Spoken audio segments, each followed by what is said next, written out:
Turn your vehicle around. Now, before I call it in. The intercom crackled and died. A man in a black polo stood behind the guardhouse glass, one hand on the gate control, the other reaching for a radio clipped to his belt. Behind him, a white Range Rover and a silver Mercedes passed through the entrance without stopping. No questions, no radio, no demands to leave. Opal Hendricks was the only driver asked to turn around, and the only black face in the line. She didn't turn around. She sat in the rental sedan with both hands on the wheel, engine idling, and read aloud from the listing printout balanced on her dashboard. Open to the public Saturday and Sunday, 1 to 4 p.m. No appointment necessary. She glanced at the posted sign bolted to the guardhouse wall. All open house visitors proceed to guardhouse for sign-in. She read that too, her voice low and even, calibrated for the dash cam she'd mounted on the windshield that morning. 2:17 p.m., Saturday, March 7th. Pelican Shore Estates, Naples, Florida. Guard refused entry. Listing confirms public open house. 3 vehicles admitted ahead of me without delay. The guard's name was stitched on his polo in silver thread. Brock Linden, Director of Community Security. He stepped out of the guardhouse and walked toward her driver's side window with the deliberate stride of someone accustomed to people doing what he said. 6'3", maybe 6'4", shoulders that filled the polo like a warning. He leaned one forearm against her car roof and looked down at her through aviator sunglasses. "Ma'am, I said turn it around." "The listing says open to the public." She held up her phone, screen facing him. MLS number 2024-NPL-88912. Open house, 1 to 4 p.m. I'm within the posted hours. "I don't care what some website says. This is a gated community, and I decide who enters. The sign on your guardhouse says otherwise." Something shifted behind his sunglasses. Not anger exactly, surprise. The kind of surprise that came from expecting compliance and meeting something else entirely. His radio crackled. A woman's voice, tinny and impatient. "Brock, let the remaining cars through. We're starting the presentation." He straightened. Press the button. The gate rose with a mechanical groan. "Don't make me regret this," he said, already walking back to the guardhouse. Opal drove through, slowly, noting the camera mounted above the gate, the angle it covered, the timestamp on her own dash cam. The gate behind her descended like a jaw closing. Pelican Shore Estates spread before her in manicured perfection. Mediterranean revival mansions behind hibiscus hedges, royal palms lining a boulevard wide enough to land a small aircraft, water features catching the March sunlight in ways that looked engineered rather than natural. The kind of neighborhood where everything was designed to communicate one message: you cannot afford this, so you do not belong here. The open house property sat at the end of a cul-de-sac, fronting a private canal that fed into Naples Bay. 7 bedrooms, 11,000 square feet, listed at $8.9 million. A white tent had been erected on the front lawn, with a sign reading, "Pelican Shore Realty, exclusive listing." Champagne flutes glittered on a table near the entrance. A jazz trio played somewhere inside.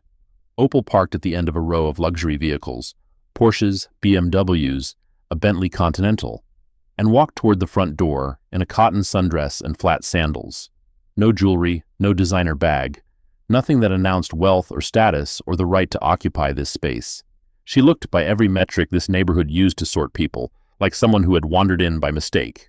That was the point. If you've ever walked into a room and felt every eye decide you don't belong, stay with this story. Like and subscribe, because what happens next in this house is going to change everything these people think they know. The foyer was white marble veined with gold, a double staircase curving up to a second-floor landing where a crystal chandelier hung like a small planet. 30 or 40 people milled through the space. Couples in linen, women in statement necklaces, men with watches that cost more than most people's cars. All white, every single one. A woman sat behind a sign-in table just inside the entrance, laptop open, clipboard beside it. Mid-40s, blonde highlights, a silk blouse buttoned to the throat. Her name tag read, Meredith Tate, Pelican Shore Realty, Office Manager. Opal approached the table. Meredith looked up, registered Opal's face, and looked past her, directly at the white couple approaching from behind. "Welcome to Pelican Shore," she said, handing them a glossy brochure. "Sign right here and help yourselves to champagne." The couple signed, took brochures, walked in. No ID requested, no questions. Opal stepped forward again. "I'd like to sign in." Meredith's smile thinned by a fraction. She slid the clipboard across the table. "Name, phone number, and I'll need to see a photo ID." No one ahead of me was asked for ID. It's our policy. The words came out smooth and practiced, the verbal equivalent of a door closing. Opal produced her driver's license. Meredith didn't glance at it and hand it back. She picked up her phone, photographed the front, photographed the back, and typed something into her laptop before returning it. Opal watched the screen from across the table, just long enough to see Meredith flag her entry with a yellow highlight. No one else's name was highlighted. She signed the clipboard, noted the page number, 2, noted the names above hers, 4 entries, all signed in the last 20 minutes, none highlighted, none photographed. She took a mental picture of the page layout, then photographed it openly with her phone before Meredith could object. "What are you doing?" "Keeping a copy for my records." Opal slipped the phone back into her purse. "Thank you." The living room opened to the left, a vast space with floor-to-ceiling windows overlooking the canal, Italian tile floors, built-in shelving that probably cost more than Opal's first apartment. A man in a tailored navy blazer worked the center of the room like a conductor, moving from couple to couple with business cards fanning between his fingers and a smile that never reached his eyes. Vance Keeler, listing agent. His name was on every piece of marketing material. Flyers, website, the banner outside.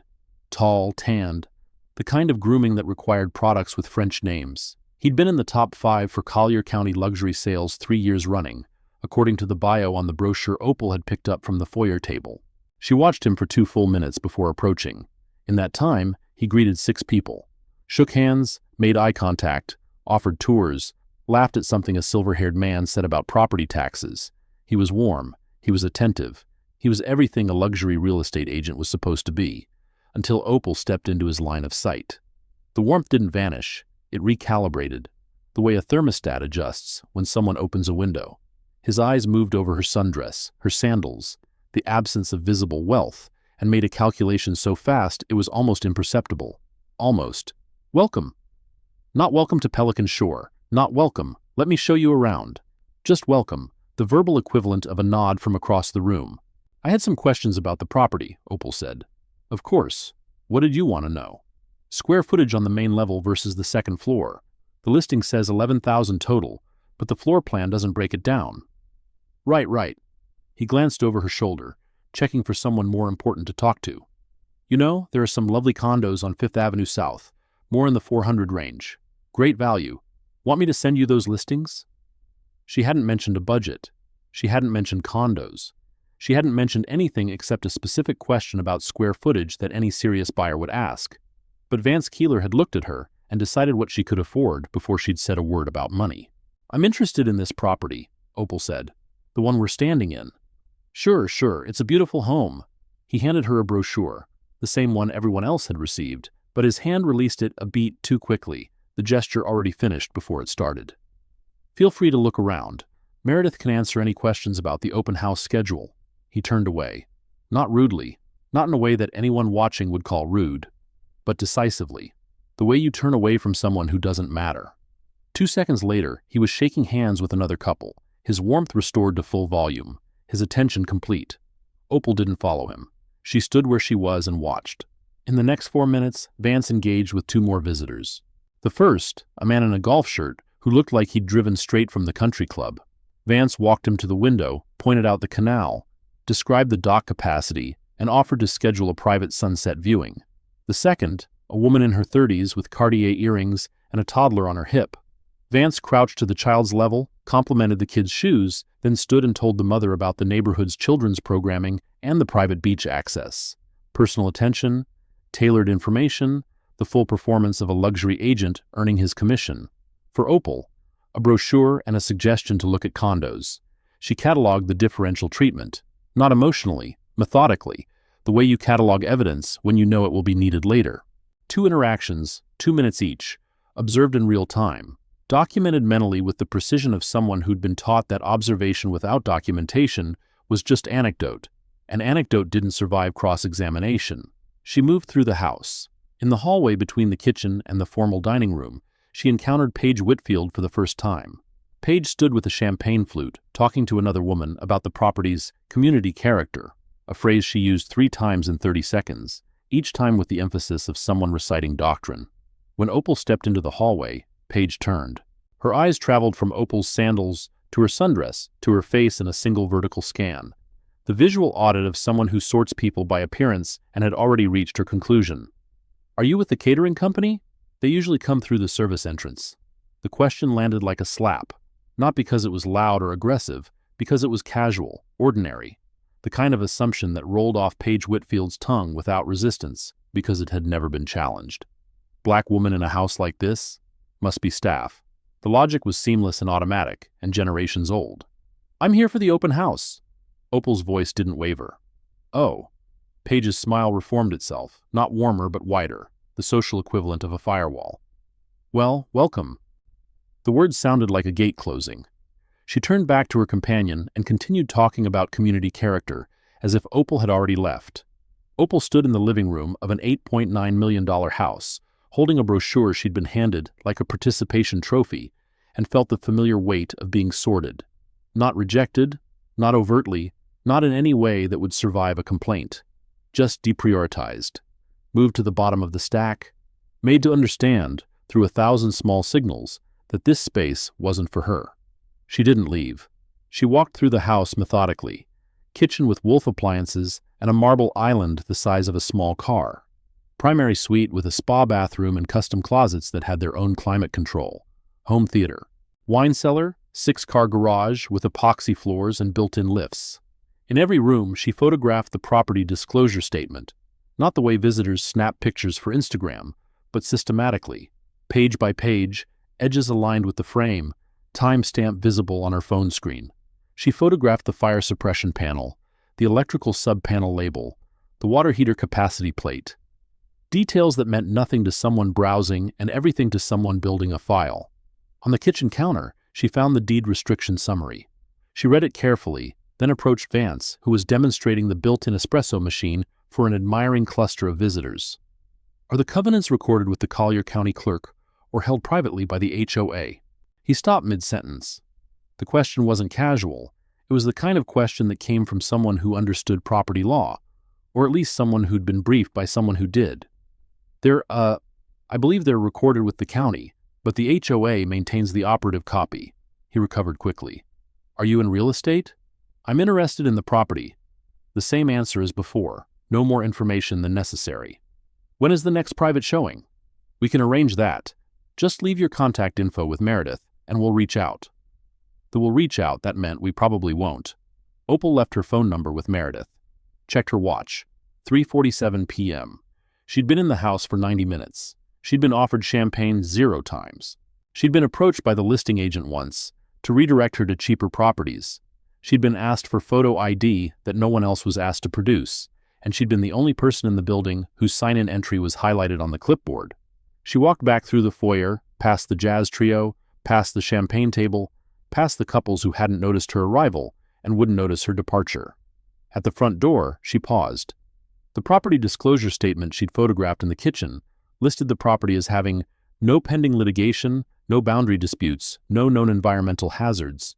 But the copy posted in the foyer, the public-facing copy visible to all visitors, had a different page count. The kitchen copy was 12 pages. The foyer copy was 11. Page 7 was missing. She photographed both, noted the discrepancy, added it to the file she was building in her leather notebook in the car. Then she drove through the gate, which opened automatically from inside, no guard, no questions, and pulled into a coffee shop parking lot half a mile down the road. She sat in the rental sedan for 45 minutes, writing structured notes in handwriting so precise it looked typeset. Dates, times, names, badge numbers, page counts, discrepancies. Not journaling, documenting. On the drive back to her hotel, she called a number from memory. The conversation lasted 11 seconds. "Initial visit complete. Documentation secured. Pattern consistent with preliminary assessment." She hung up. Set the phone in the cup holder. Checked the dash cam footage to confirm it had recorded the gate encounter. It had. Every word. Every frame. 3 days passed. Opal spent them at the same coffee shop, a place called Tidewater Grind on US 41, where the Wi-Fi was fast and the staff didn't care if you sat for hours. She ordered black coffee and worked from her laptop, reviewing MLS data, pulling permit histories from the Collier County Property Appraiser's website, cross-referencing listing agent records on the Florida Department of Business and Professional Regulation portal. On Sunday evening, she drove past Pelican Shore Estates one more time. not to enter, just to observe. The gate was closed, the guardhouse lit but unoccupied. A sign on the entrance pillar read, Pelican Shore Estates, a premier waterfront community, residents and authorized guests only. Below it, in smaller letters, Open House Visitors, see Guardhouse for sign-in. She photographed the sign. Both messages. The contradiction living on the same stone pillar. Welcome and stay out. Separated by 6 inches of masonry. On Monday morning, she visited the Collier County Property Appraiser's office on Horseshoe Drive. Public records, property ownership, tax history. The Pelican Shore listing was owned by a trust, Seagrove Holdings LLC, registered in Delaware, managed by a Naples attorney named Paul Dandridge. The property had been on the market for 112 days. No offers recorded, no price reductions. Original list price, $8.9 million. Current list price, $8.9 million. 112 days without an offer on a property in one of the hottest luxury markets in the country. Either the price was wrong or the sellers were waiting for a specific kind of buyer. The kind who looked right, the kind who wouldn't ask questions about deed restrictions or covenants or why the fair housing notice was facing the wall. She also pulled the occupational license records for Gulf Coast Protective Services, the security company that employed Brock Linden. Their county permit required them to maintain visitor logs for all gated communities under contract and to submit incident reports to the county within 72 hours of any encounter involving law enforcement, trespass disputes, or use of physical force. She noted the reporting requirements. They would matter later. On Tuesday morning, she logged into the MLS buyer portal using credentials from a licensed Florida broker. Not her own credentials, but ones she'd been authorized to use. She booked a private showing at the Pelican Shore property for 10 a.m. that morning. Confirmation came back immediately. Showing confirmed March 10th, 10 a.m. Agent, Vance Keeler, LIC number S, L3271849. She saved the confirmation email, screenshotted it with timestamp, printed a hard copy at the FedEx office on Pine Ridge Road. At 9:45 a.m., she drove to Pelican Shore Estates. Brock Linden was waiting, not at the guardhouse this time. On foot, standing in the middle of the entrance lane, arms crossed, radio in hand. He saw her sedan approach and raised one palm, the universal gesture for stop. Opal stopped, rolled down her window. No showing today. His voice carried the flat certainty of someone delivering orders, not information. Owner canceled. I have a confirmation. She held up her phone. Showing confirmed, Tuesday, March 10th, 10 a.m., Agent Vance Keeler. System must have glitched. He didn't look at her phone, didn't look at the screen, looked at her. The way he'd looked at her on Saturday, with the calculated assessment of someone deciding how much force was appropriate. The listing agent is here. I can see his vehicle in the driveway. Brock's jaw tightened. From her angle through the windshield, she could see past the guardhouse to the property's cul-de-sac. Vance's silver Lexus was parked in the circular drive. Next to it, a white BMW X5. Someone else was getting a showing, right now. During the time slot she'd been told was canceled. Ma'am, I'm asking you to leave. Am I being trespassed? The question stopped him. It was the right question. Legally precise, loaded with implications he might or might not understand. Trespassing under Florida Statute 810-09 required 2 things: posted notice prohibiting entry and a verbal warning to leave. The sign at the gate said visitors were welcome. He'd just given a verbal instruction, but he hadn't issued a formal trespass warning. The distinction mattered. I'm asking you to leave, he repeated. Not trespassing. Asking. The careful language of someone who'd been trained or warned about legal exposure. Opal pulled a card from her purse. Not a business card. A printed reference card, laminated, the size of a credit card. She read from it. Florida Statute 810.09, trespass on property other than a structure, requires that the property be posted with notice prohibiting entry, or that the person has been warned by the owner or authorized agent to depart and refuses. The sign on your guardhouse invites open house visitors to proceed to sign in. I haven't been warned by the property owner. And you are not the property owner. She looked up from the card. Has the owner of the property instructed you to deny me entry? Brock's hand moved to his radio. Press the talk button. Control, this is Linden at the main gate. I've got a situation. Received. What's the issue? He paused, looked at Opal, looked at the card in her hand, made a calculation. Never mind. Situation resolved. He stepped aside. The gate rose. But Opal didn't drive through. Not yet. She photographed his position, the open gate, the timestamp on her dash cam display. Then she drove through, slowly, deliberately, and parked on the public street just outside the cul-de-sac. From there, she could see the front door of the property. It was open. Vance Keeler stood in the doorway, shaking hands with a couple, white, mid-50s, country club casual. They were laughing about something. Vance walked them to their BMW, opened the wife's door, waved as they backed out. He hadn't canceled the showing. He'd canceled her. Opal photographed the BMW's license plate, the timestamp, Vance in the doorway.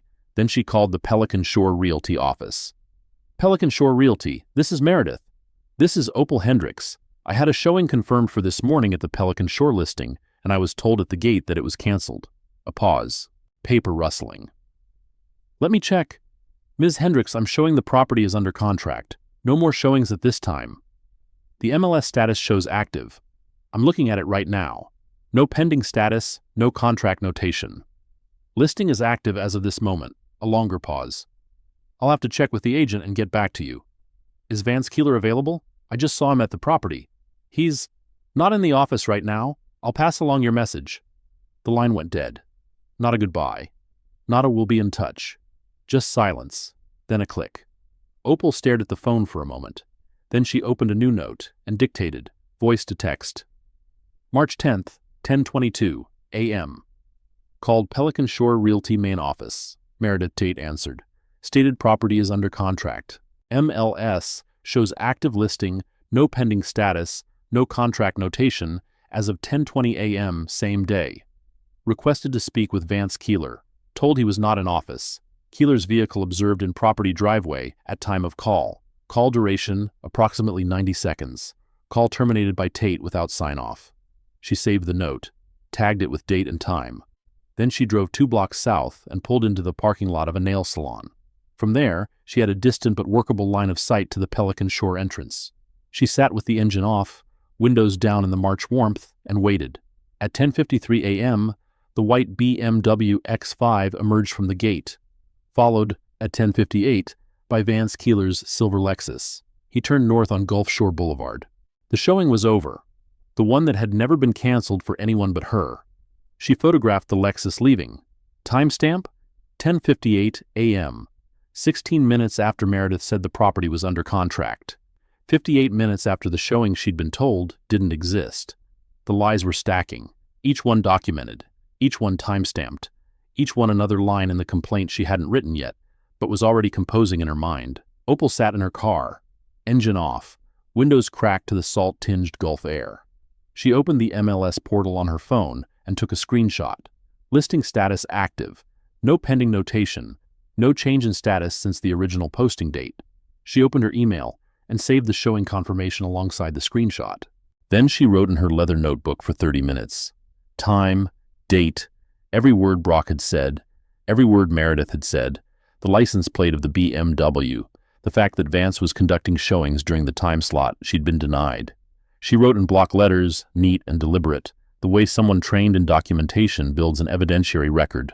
When she finished, she murmured something to herself, not for anyone else to hear, just the quiet habit of someone accustomed to verbal self-briefing. Pattern documented, timeline consistent, third-party verification needed. The words weren't remarkable in themselves. Procedure, pattern, verification, language that could belong to a lawyer, a journalist, a researcher, a compliance officer. Language that was precise without being specific. The verbal footprint of someone who knew how to build a case, and had built them before. She drove back to Tidewater Grind, ordered black coffee, opened her laptop, and began compiling. 2 days passed before the next escalation. Opal spent them working from the coffee shop, pulling records, making phone calls. She called 3 other Pelican Shore Realty listings, different properties, different price points, and posed as a prospective buyer using only her real name. Each time she asked the same question, do I need to pre-qualify before I can schedule a showing? The answers were consistent. No, just call or book online, we'll set it up. No pre-qualification required. One agent laughed at the idea. This isn't a mortgage application, hun. It's a house tour. She documented every call, date, time, agent name, response. Built a comparison chart in her notebook. 3 columns. Property, agent, pre-qual required. 3 rows, 3 numbers. On Thursday, she received an email from Vance Keeler. Subject line, RE, showing request, Pelican Shore listing. Dear Ms. Hendricks, thank you for your interest in the Pelican Shore property. In order to schedule a private showing, we require all prospective buyers to submit proof of funds or a mortgage pre-approval letter from an approved lender. This policy ensures that our sellers' time and privacy are respected. Please submit documentation to our office at your earliest convenience, and we will be happy to arrange a viewing. Best regards, Vance Keeler, Licensed Real Estate Sales Associate, Pelican Shore Realty. Opal read the email twice, screenshotted it, compared it to the listing, no mention of pre-qualification, compared it to the MLS notes, no pre-qualification requirement listed, compared it to the responses from the other 3 Pelican Shore listings, no pre-qualification required. Vance Keeler had created a barrier that didn't exist, applied it to her and no one else, and put it in writing. She added the email to her file, printed a hard copy, noted the timestamp. Then she found the Fair Housing Act notice that Florida Statute 760.23 requires all real estate brokerages to display in their offices. She'd seen it during the open house, in the hallway between the kitchen and the powder room. But something had been wrong about it. She pulled up the photo she'd taken and enlarged it on her laptop screen. The notice was hanging with the printed side facing the wall. Someone had turned it around. The federal and state fair housing protections, the ones that brokerages are legally required to display prominently and legibly, were pressed against the drywall, invisible to anyone walking through the house. The blank back of the frame faced outward. She hadn't mentioned it at the time, hadn't pointed it out, just photographed it and moved on. But now, sitting in the coffee shop with the image enlarged on screen, she could see the detail clearly. The notice was there, technically, but functionally it was hidden. She noted it in the file. One more entry. One more brick in the wall she was building. The letter arrived on Friday, not at her hotel. She hadn't given anyone that address. At Tidewater Grind, hand-delivered by a courier who asked for her by name. The envelope was heavy stock, cream-colored, with a return address embossed in navy. Naples Area Board of Realtors. She opened it at her table, coffee growing cold beside her laptop. Dear Ms. Hendricks, this office has received multiple complaints regarding your conduct at properties listed by member brokerages in the Naples area.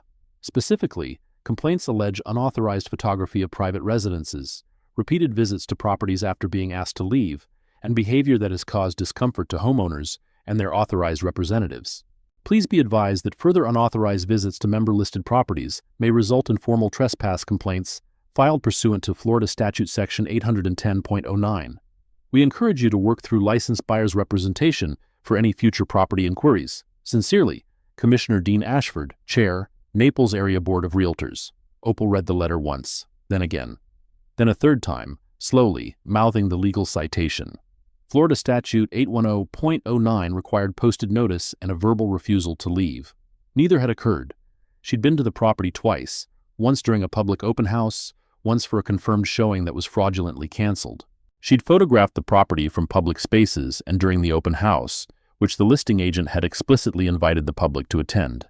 The letter was wrong on the law, wrong on the facts, and it came on official board letterhead from the man who chaired the organization responsible for disciplining the agents who discriminated against her.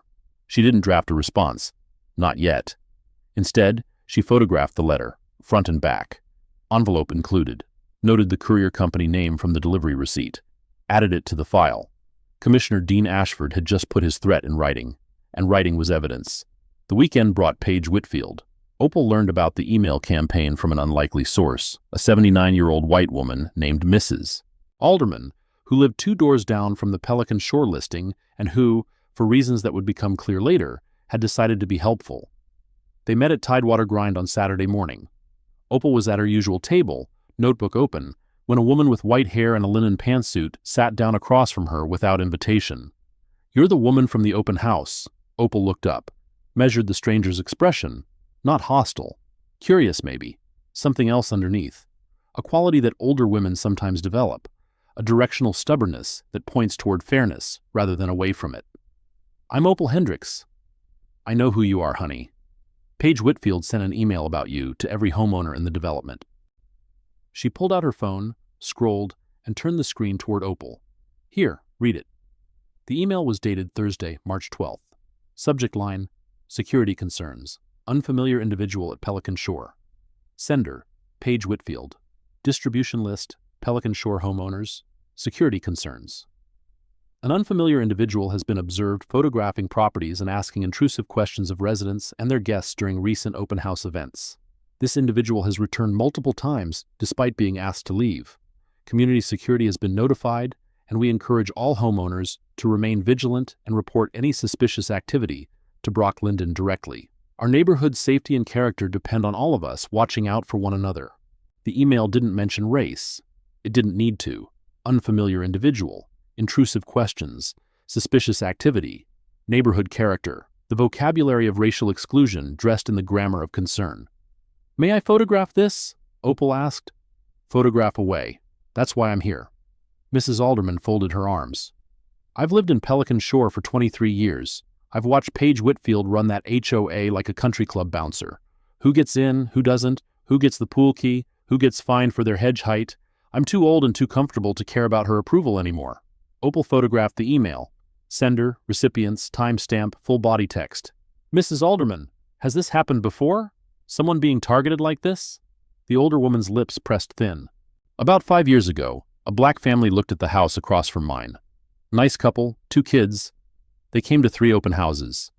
After the third, Paige circulated a petition for the HOA to approve a buyer compatibility assessment. It didn't pass, but the family withdrew their interest, never came back. Was the assessment ever implemented? Officially, no. Unofficially." She gestured toward Opal's phone. "You just read the implementation." Opal thanked her. Mrs. Alderman stood, straightened her linen jacket, and paused. "My daughter lives in Fort Myers. She's a paralegal. If you need someone who knows how to file things with the state, I can give you her number." "I may take you up on that." Mrs. Alderman left. Opal sat with the email on her screen, the letter from Ashford in her bag, the comparison chart in her notebook, and the growing weight of a pattern that was becoming harder and harder to explain as coincidence. If someone tried to erase you from a sign-in sheet, block you from a showing, and rally an entire neighborhood against you, would you keep going? Opal did, and the receipts are about to get louder. The following Monday, Opal found Brock Linden at her coffee shop. Not at Pelican Shore, not in uniform. At Tidewater Grind, in civilian clothes, khaki shorts, a fishing shirt, sunglasses pushed up on his forehead, sitting at the table directly adjacent to hers, close enough to hear her phone calls, close enough to read her screen. He'd arrived 12 minutes after she had, ordered a smoothie he didn't drink, opened a newspaper he didn't read, and sat. Opal recognized him immediately. She also recognized the tactic. Proximity surveillance designed not to gather intelligence, but to intimidate. To let the target know she was being watched, to apply pressure without saying a word. She didn't leave, didn't adjust her behavior, didn't close her laptop or lower her voice. She continued working, noting his presence in her peripheral vision, tracking his movements with the practiced awareness of someone who understood how to function under observation. After 20 minutes, she stood to refill her coffee. On her way back to the table, she chose a different seat, one with her back against the wall, facing the entrance, with a clear sight line to Brock and to the cafe's security camera mounted above the register. The repositioning was fluid and natural, the kind of thing most people wouldn't notice. But it was tactical. She'd placed herself within the camera's field of view, ensuring that any interaction would be recorded. Brock noticed. His jaw shifted. He'd expected her to leave, or at least to show discomfort. She'd done neither. She'd entrenched. He waited another 30 minutes. Then he stood, left his untouched smoothie on the table, and walked toward the door. As he passed her table, he paused. "You should stop coming around here." His voice was low, conversational, pitched for her ears only. "People are getting uncomfortable." Opal looked up from her laptop, met his eyes. "Are you threatening me? I'm giving you advice. This is a public coffee shop, and Pelican Shore is a private community. I'm not at Pelican Shore. I'm at a coffee shop on US 41, and you followed me here." The sentence landed. Brock's expression tightened, the micro-adjustment of someone realizing they'd made a tactical error.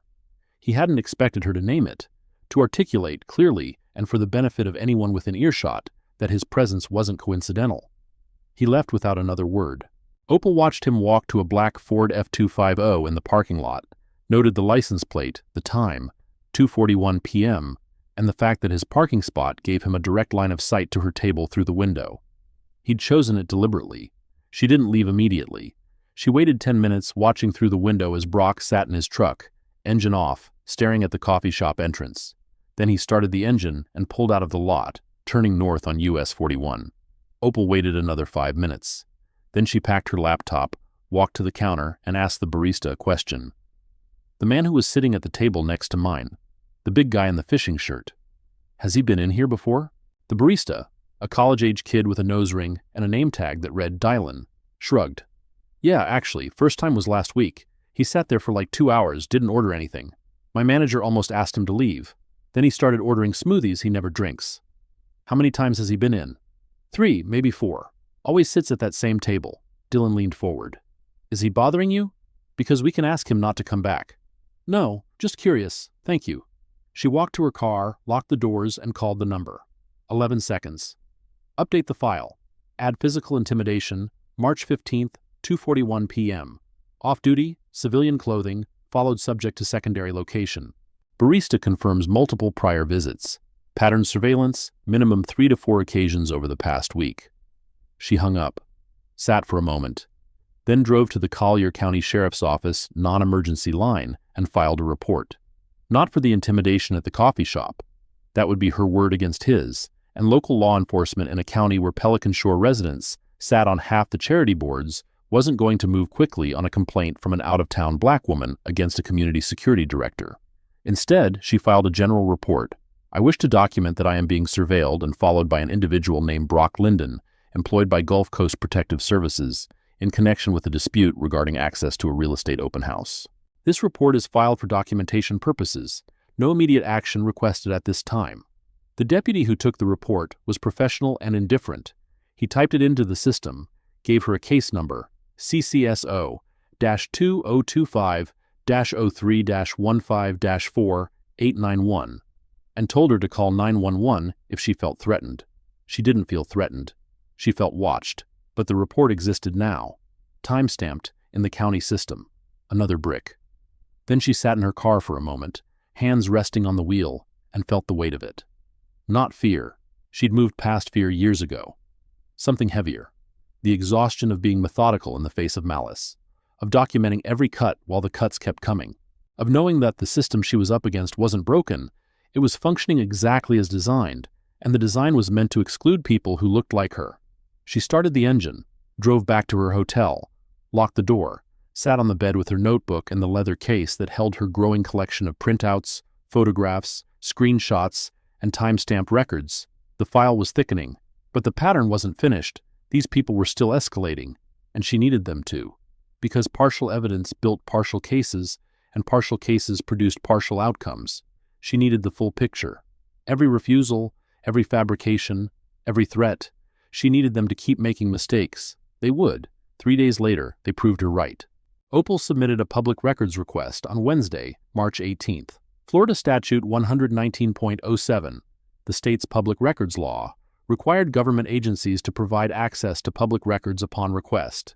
The HOA at Pelican Shore wasn't a government entity, but the gated community's security operation was contracted through a company called Gulf Coast Protective Services, which held a Collier County occupational license and was subject to county reporting requirements for any incidents involving trespass complaints, law enforcement calls, or visitor access disputes at permitted properties.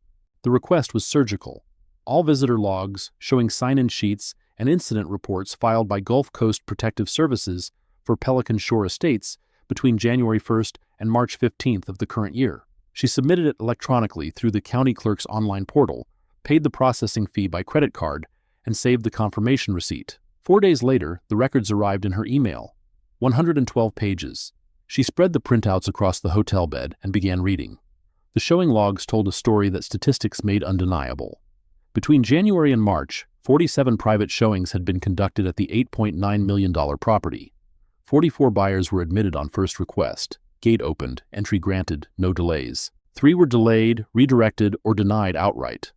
All 3 were persons of color. Opal found her own entries: the Saturday open house, the Tuesday canceled showing. Both flagged in the security log with notations.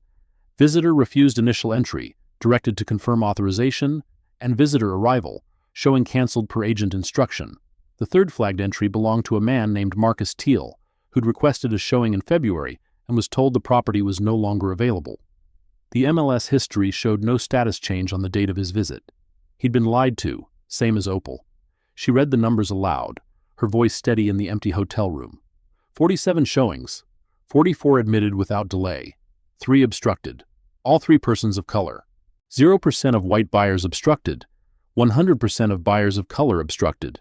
The MLS activity log told another story. She'd pulled the listing's full history, every status change, every price adjustment, every agent note, going back to the original posting date. On March 10th, the day of her canceled showing, the listing status had been changed to temporarily off-market at 9:51 a.m., 9 minutes before her confirmed 10 a.m. appointment. The status was restored to active at 11:30 a.m., 90 minutes later after she'd left the area. Agent of record for both changes, Vance Keeler, license number S.L.327-1849. He'd taken the listing off the market to justify denying her showing, then put it back up once she was gone. The digital fingerprints were time-stamped and tied to his license number. The MLS system logged every change, and those logs were discoverable. But the most damaging document was the sign-in sheet. The brokerage's filed copy of the March 7th open house sign-in sheet was included in the records from Gulf Coast Protective Services. Standard practice, since security kept copies of all visitor documentation. Opal pulled it out and placed it beside the photograph she'd taken on her phone that Saturday afternoon. Her phone photo showed page 2 of the clipboard. Her name was the 5th entry, clear, legible, time-stamped at 2:22 p.m. The filed copy also had page 2, but it had 4 entries, not 5. The spacing was different. The page numbers matched, but the content didn't. Her name had been removed. Opal Hendricks had been erased from the record. She laid the 2 documents side by side and spoke aloud, her voice clinical. Original sign-in sheet, photographed March 7th, 2:22 p.m. iPhone metadata confirmed. Filed copy obtained through public records request. Collier County case number 2, 025-CR-04471. Page 2 of original contains 5 entries. Page 2 of filed copy contains 4 entries. Entry for Opal Hendricks has been removed. Filing party, Pelican Shore Realty. The alteration constitutes document tampering in connection with a federal fair housing matter. She didn't know who had removed her name. Meredith was the most likely candidate. She'd been behind the sign-in table, she'd photographed Opal's ID, she'd highlighted her entry. But the filed copy had been submitted to Gulf Coast Protective Services by the brokerage, which meant someone in the office had approved the altered version. The chain of alteration mattered, and Opal had the original. She organized the documents into 3 categories: evidence of differential treatment, the showing logs, the pre-qualification email, the comparison chart, evidence of misrepresentation, the MLS status changes, Meredith's claim that the property was under contract, evidence of intimidation and concealment, the trespass letter, Brock's off-duty surveillance, the altered sign-in sheet. 3 categories, 3 potential violations, and enough documentation to support complaints at both the federal and state level. But she wasn't ready to file yet. The pattern was clear, but the picture wasn't complete. She needed one more thing, the piece that would transform this from a complaint into an undeniable case. She needed to make an offer, and she needed them to obstruct it. The next morning, her phone rang, an unfamiliar Naples number. "Ms. Hendricks, this is Ellen Alderman. My mother gave me your number. I'm her daughter. The paralegal in Fort Myers? Yes, your mother mentioned you. She asked me to bring you something. Can we meet?" They met at Tidewater Grind that afternoon. Ellen Alderman was mid-50s, careful in her movements, wearing slacks and a blazer that suggested she'd come straight from work. She carried a small padded envelope. "My mother has a Ring doorbell camera." Ellen set the envelope on the table. Her front door faces the Pelican Shore gate. It records 24/7, stores everything on the cloud for 60 days. She slid a flash drive across the table. "This is footage from the last 3 months. Every vehicle that entered and exited through that gate, time-stamped, including the morning of March 10th, the day your showing was canceled." Opal picked up the flash drive. "Your mother did this on her own? She's 79 years old and she's watched that HOA push people around since before I was born. She said, and I'm quoting, 'If that woman is building a case, she's going to need evidence from someone who doesn't have a horse in the race.'" Ellen paused, then added with a formality that seemed deliberate, "Ms. Hendricks, my mother told me a little about your situation. She wanted me to make sure you know. She'll testify if it comes to that, and so will I." The way she said Ms. Hendricks carried something. Not just politeness, a recognition, as if her mother had told her something about Opal that went beyond the open house, beyond the discrimination, something that explained why a 79-year-old woman in a multi-million-dollar gated community had decided to hand evidence to a stranger. Opal thanked her, took the flash drive, and added it to the file. That evening, in her hotel room, she plugged the flash drive into her laptop and began reviewing the footage. The Ring camera's angle was narrow but useful. It captured the Pelican Shore gate from approximately 40 yards, with enough resolution to identify vehicle types and approximate arrival times. She fast-forwarded to March 10th. 9:45 a.m., her rental sedan approaching the gate. 9:46, Brock Linden stepping out, hand raised. 9:47 through 9:52. The 6-minute delay. 9:53. The gate opening. Then she rewound to 9:15 a.m. A white BMW X5, the same one she'd seen in the driveway, approached the gate. It didn't stop. The gate rose automatically. The BMW drove through without delay, without questions, without Brock Linden stepping out to block it. She screenshotted both frames, side by side, same gate, same morning, 2 different experiences, determined by the color of the driver's skin. She saved the screenshots to her encrypted folder, tagged them with metadata, date, time, source device, location, forensic grade preservation, the kind of evidence handling that didn't come from watching legal dramas. It came from training. Her phone buzzed, a text from Mrs. Alderman's number. "Did Ellen find you?" She replied, "Yes, thank you." A pause. Then, "My Ring camera also caught something else. Vehicles coming to the gate after hours. Same night, every week, not residents. I don't know what it means, but it's on the footage." Opal opened the flash drive's file directory and scrolled through the timestamps. Wednesday nights, between 10 and 11 p.m. for the past 2 months.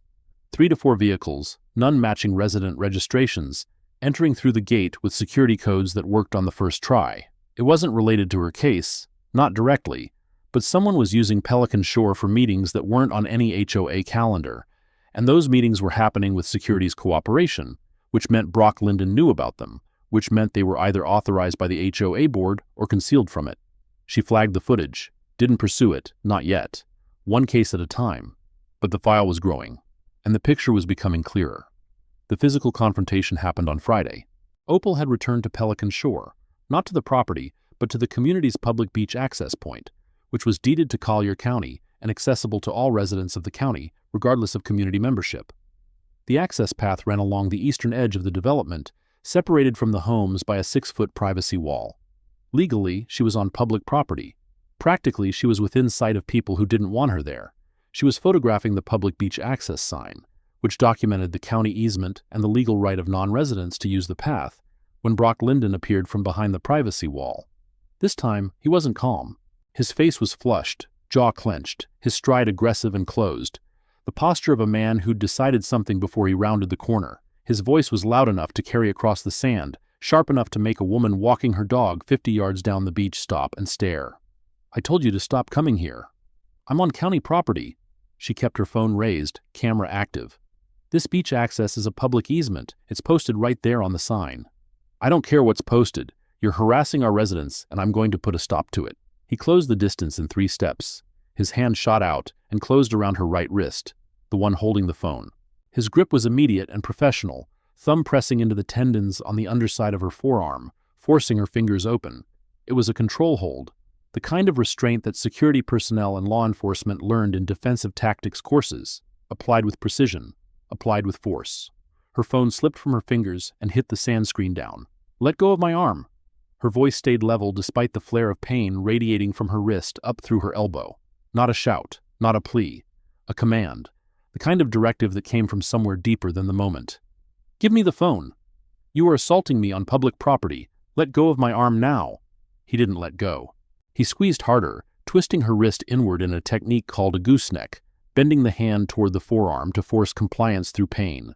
Opal's knees buckled slightly. She caught herself, planted her feet in the sand, adjusted her center of gravity. His other hand reached down for the phone on the ground. The moment he shifted his weight forward, Opal moved, not toward him, away. She pulled her arm sharply back and down at a 45-degree angle, breaking the wrist lock at its weakest point, the gap between his thumb and fingers. The movement was fast, practiced, and precise. A defensive technique, nothing more. Just enough force to free herself from someone who had no legal authority to restrain her. Brock stumbled half a step forward, his hand closing on empty air. Surprise more than momentum.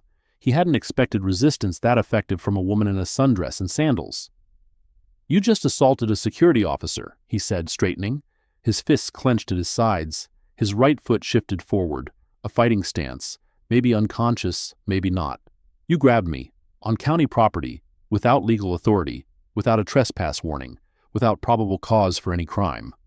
She pointed to the dash cam visible through her car windshield 20 yards away, angled toward the beach access path. "And I have it on video." "Your dash cam doesn't reach this far." "You sure about that?" He wasn't sure. That was the problem.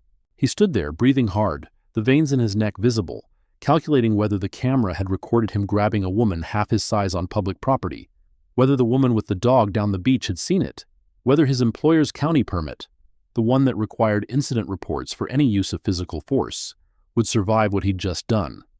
The calculation didn't go his way. He stepped back, pointed a finger at her, close enough that she could feel the heat of his breath.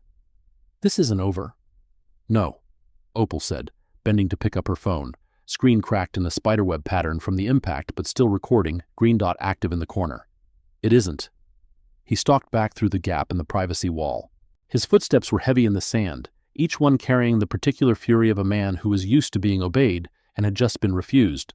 Opal stood on the beach access path. Her wrist was throbbing, a deep, pulsing ache that would worsen before it faded. She could see the outline of his fingers already forming on her skin, 4 parallel lines of pressure that would darken into bruises within hours. She took 3 photographs, the red marks on her wrist from 2 angles, the cracked phone screen, and the gap in the privacy wall Brock had disappeared through. Then she turned and photographed the woman with the dog, who was still watching from down the beach. A witness. Maybe. She walked back to her car, sat in the driver's seat, locked the doors, and only then did she let her hands shake. Not from fear, from adrenaline, from the physical reality of being grabbed by a man twice her size in a place where she was legally allowed to stand, from the familiar, exhausting knowledge that she'd done nothing wrong and would still need to prove it. That his version of events, woman became aggressive, security officer used minimal force, would be the default narrative unless she had evidence to overwrite it. She had evidence. She always had evidence. That was the point. She spoke into her phone's voice memo app, her voice steady despite the tremor in her hands. March 20th, approximately 11:15 a.m., physical contact initiated by Brock Linden at Pelican Shore Beach Access, Collier County Public Easement. Subject grabbed my right wrist with his left hand, applied a gooseneck control hold, attempted to take my phone. I broke his grip using a downward extraction at the thumb gap. No strikes thrown. No escalation beyond the initial restraint and defensive break. Marks visible on right wrist. 4-finger pressure marks, consistent with a forceful grip. Phone screen cracked. Spiderweb fracture pattern on upper right quadrant. Impact occurred when device was knocked from my hand during the grab. Potential witness, woman with dog on beach, approximately 50 yards south, did not approach. Dash cam footage from vehicle may have captured the encounter. Pending review of camera angle and range. She paused the recording. Then added, "This is the second documented instance of physical intimidation by this individual. First instance, verbal threat at Tidewater Grind Coffee Shop, March 15th. CCSO report number CCSO-202 5-03-15-4891 on file. Second instance, physical assault, March 20th. Will file supplemental report with CCSO and preserve photographic evidence per chain of custody protocol." She drove to an urgent care clinic on Pine Ridge Road. Not because the injury was severe. It wasn't. No fracture, no torn ligament, just soft tissue compression that would heal in a week. But because she needed a medical record, a doctor's note documenting the injury, the mechanism described by the patient, and the clinical findings consistent with that mechanism. She sat in the waiting room for 40 minutes, was seen by a nurse practitioner who x-rayed her wrist and found no fracture, documented contusion consistent with forceful gripping, and offered ibuprofen. Opal declined the ibuprofen, accepted the medical record, added it to the file. The bruise darkened over the next 48 hours. She photographed it every 12 hours. Clinical documentation, with a ruler beside her wrist for scale, the same way injuries are photographed in evidence processing. Not because she'd been taught by a YouTube video, because she knew how evidence was handled, because somewhere in her past she'd been trained to preserve it. 2 days later, Mrs. Alderman called. They held a special HOA board meeting last night. Emergency session, no notice to general membership, just the board. Paige presided. I wasn't invited, but my neighbor Gladys was there, and she told me everything. What happened? They voted to hire a private investigator to look into you. Mrs. Alderman's voice carried the tight edge of someone who'd lived long enough to recognize institutional malice when it organized itself. Page made a motion. Passed 4-1. The one dissent was Frank Battaglia. He said it was a waste of HOA funds. Everyone else fell in line. Did they name a firm? Gladys didn't catch the name, but Brock was in the room. He's not on the board, but he was there, sitting next to Dean Ashford. Ashford, the Board of Realtors chair who'd sent the trespass letter, sitting in an HOA board meeting about hiring a PI to investigate the woman he'd already threatened. The connections were tightening. Not a conspiracy in the dramatic sense, but the ordinary machinery of exclusion, where people with shared interests coordinate without needing to be told what to do. Mrs. Alderman, does your Ring camera have footage of last night? Already saved it to the drive. You want the file? Please. The next day, Ellen Alderman delivered a second flash drive. This one contained footage of the board members arriving for the emergency meeting, cars pulling through the gate between 6:45 and 7:15 p.m. on a Thursday evening. Among them, Paige Whitfield's white Cadillac Escalade, Brock Linden's black Ford F250, and, Opal paused the footage, enlarged the frame, a silver Lexus she recognized. Vance Keeler. At an HOA board meeting. Vance wasn't a resident, wasn't on the board, had no official reason to attend an emergency session of the Pelican Shore Homeowners Association, unless he was coordinating. She saved the screenshot, added it to the file. The next confrontation came from a direction Opal hadn't anticipated. She was at Tidewater Grind on Saturday morning, reviewing the flash drive footage on her laptop, when the front door opened and Paige Whitfield walked in. Not alone, with two women Opal recognized from the open house, both Pelican Shore residents, both part of the champagne and linen crowd that had treated Opal like furniture. Paige scanned the cafe, found Opal, and walked directly to her table. She was smaller in person than her authority suggested. 5'4", maybe 5'5", with a frame that expensive Pilates kept sharp and a face that expensive skincare kept taut. Her smile was the most dangerous thing about her. It looked genuine.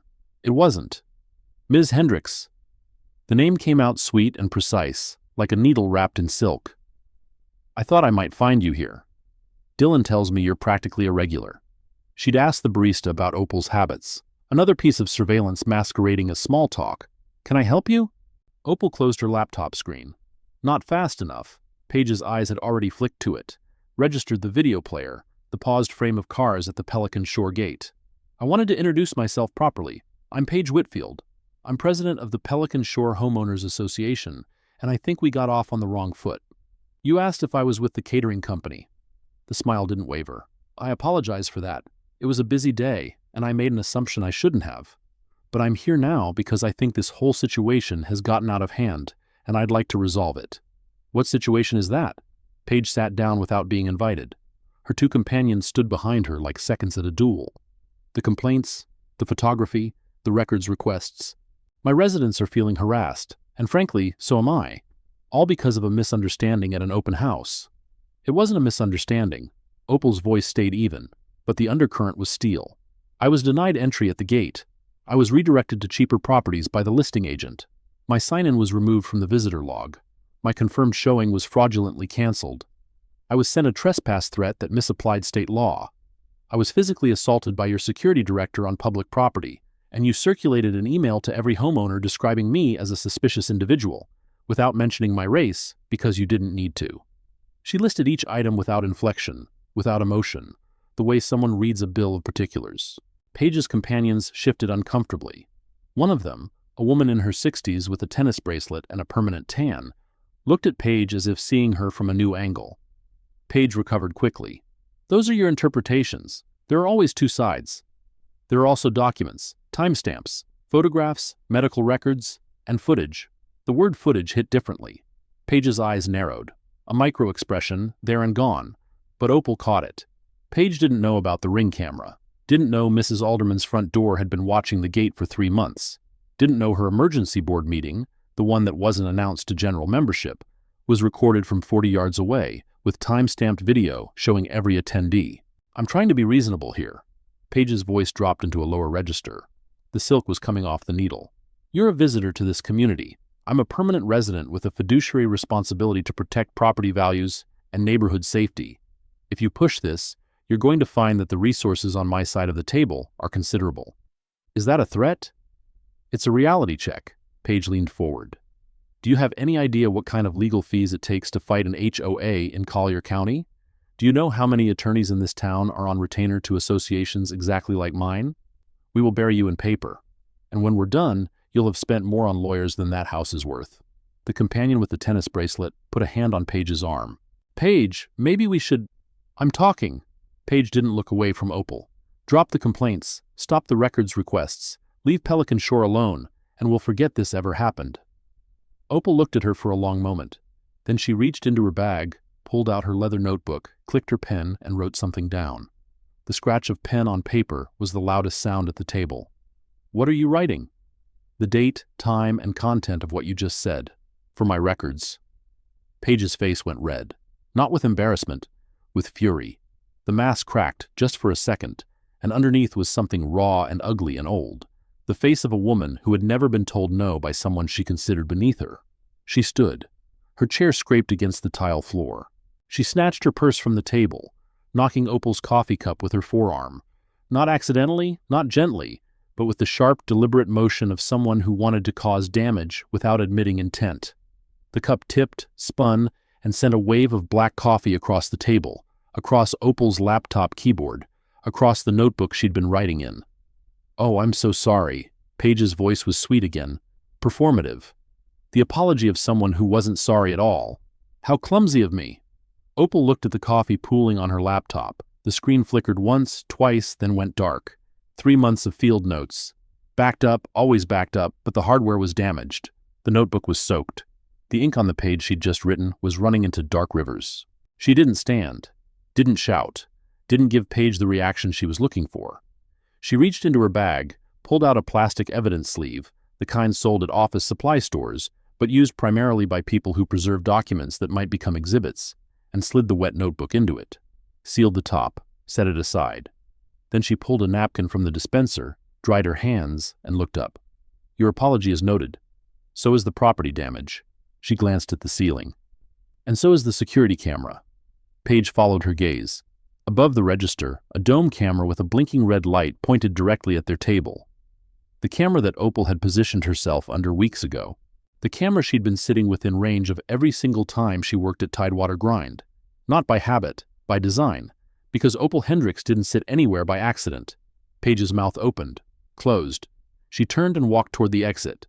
Her companions followed, one of them glancing back over her shoulder with an expression that looked less like solidarity with Paige and more like the early stages of doubt. Dylan the barista appeared with a roll of paper towels.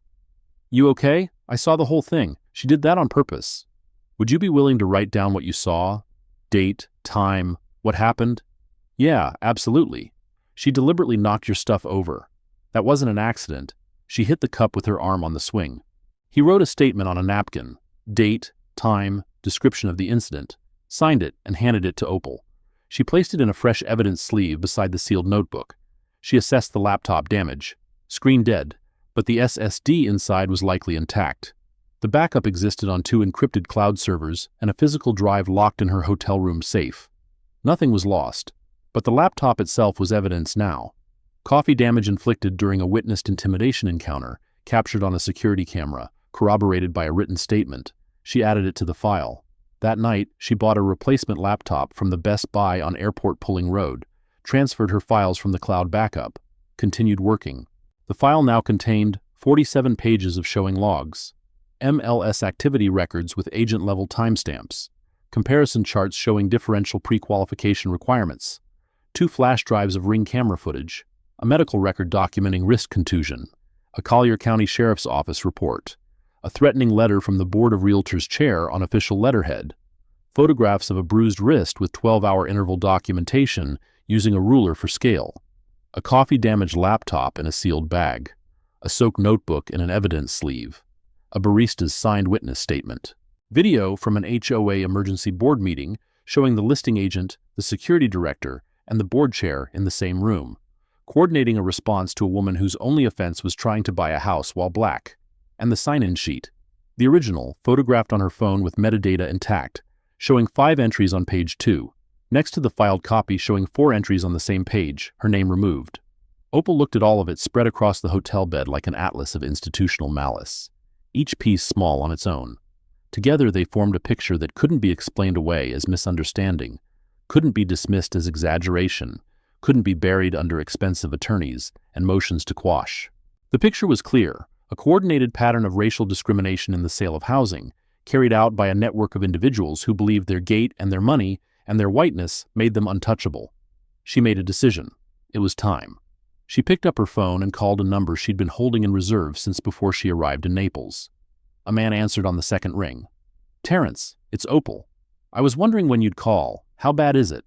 "Worse than preliminary assessment. Differential treatment confirmed across 47 data points. Document tampering. Physical assault with medical documentation. Coordinated intimidation involving the listing agent, HOA board president, security director, and a board of realtors chair with financial connections to the brokerage, plus property damage during a witness-recorded confrontation at a public cafe." A low whistle on the other end. "You have all of this documented?" "Every second, every page, chain of custody maintained from day one. Then it's time to make the offer. That's why I'm calling. I need you here, and I need the proof of funds letter. I'll be there Monday, full portfolio." "And Opal." "Yes?" "Tell me you photographed the bruise." She looked down at her right wrist, where Brock Linden's fingerprints had faded from purple to yellow-green over the past 5 days. 4 parallel lines, perfectly spaced, the forensic signature of a man's grip preserved in the language of broken capillaries. "Every 12 hours, with a ruler for scale." "That's my client." A pause on the line. Something unspoken passing between them. The kind of communication that existed between people who'd worked together before, who knew when the other was holding something back and trusted the timing of the reveal. "Terrence." "Yeah?" "They hired a private investigator. HOA board voted at an emergency session, no membership notification. They're going to come at me with whatever they find." "Let them find it." His voice carried the calm of someone who understood the landscape. "Everything they discover just proves you have the resources and the standing to make their lives very, very complicated. They're expecting a woman who wandered into the wrong neighborhood. They think they know what they're dealing with." He paused. "They don't." She didn't respond to that.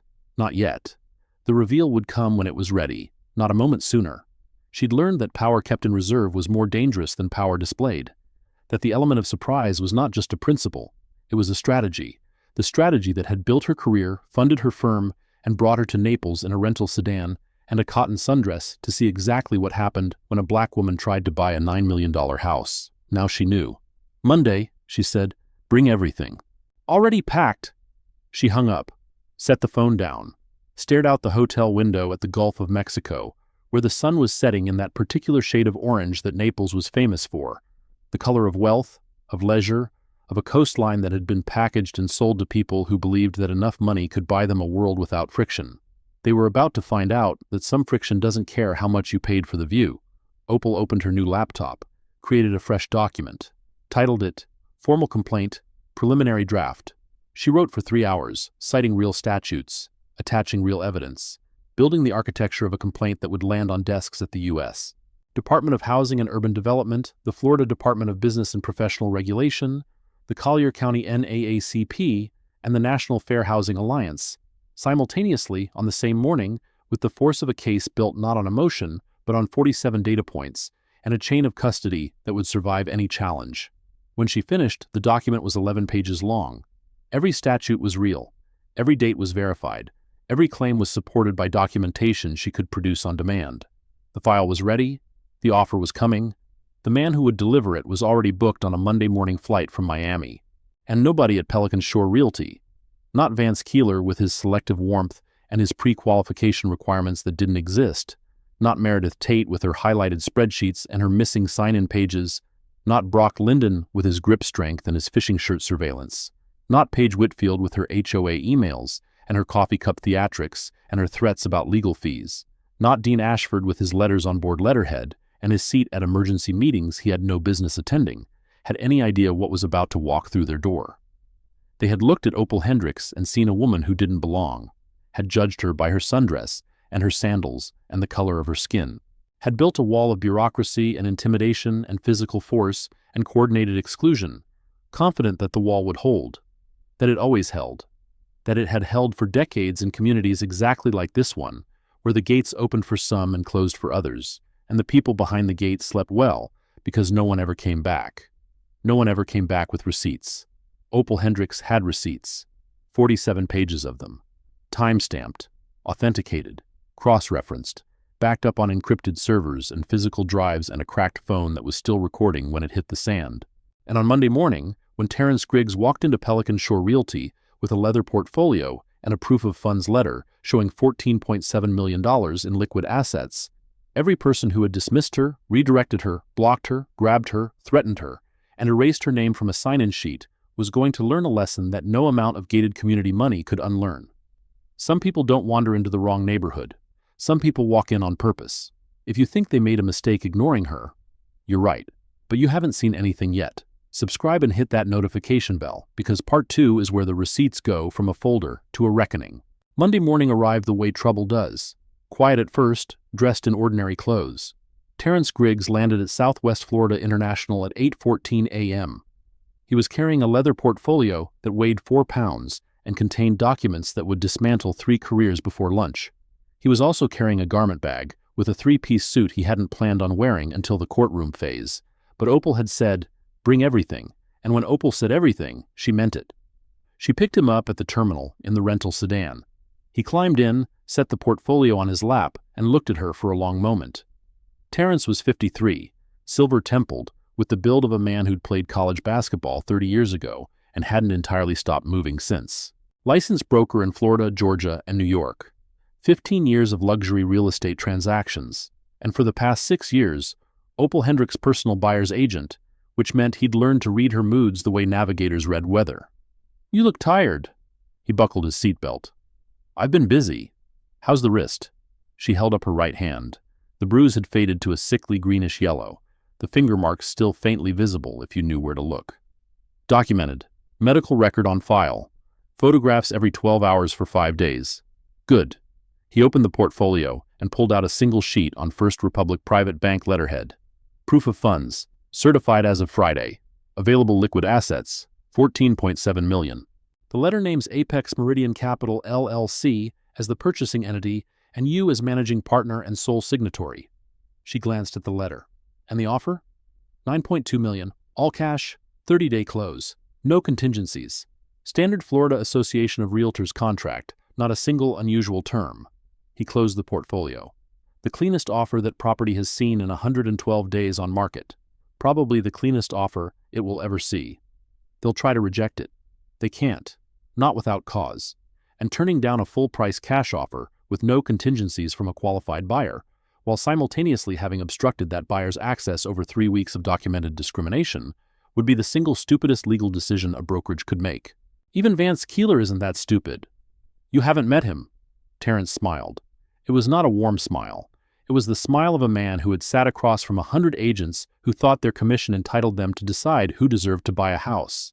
"I will in about 45 minutes. They drove south on US 41 in morning traffic, the Gulf visible in silver flashes between buildings. Opal briefed him on the full timeline, every encounter, every document, every escalation.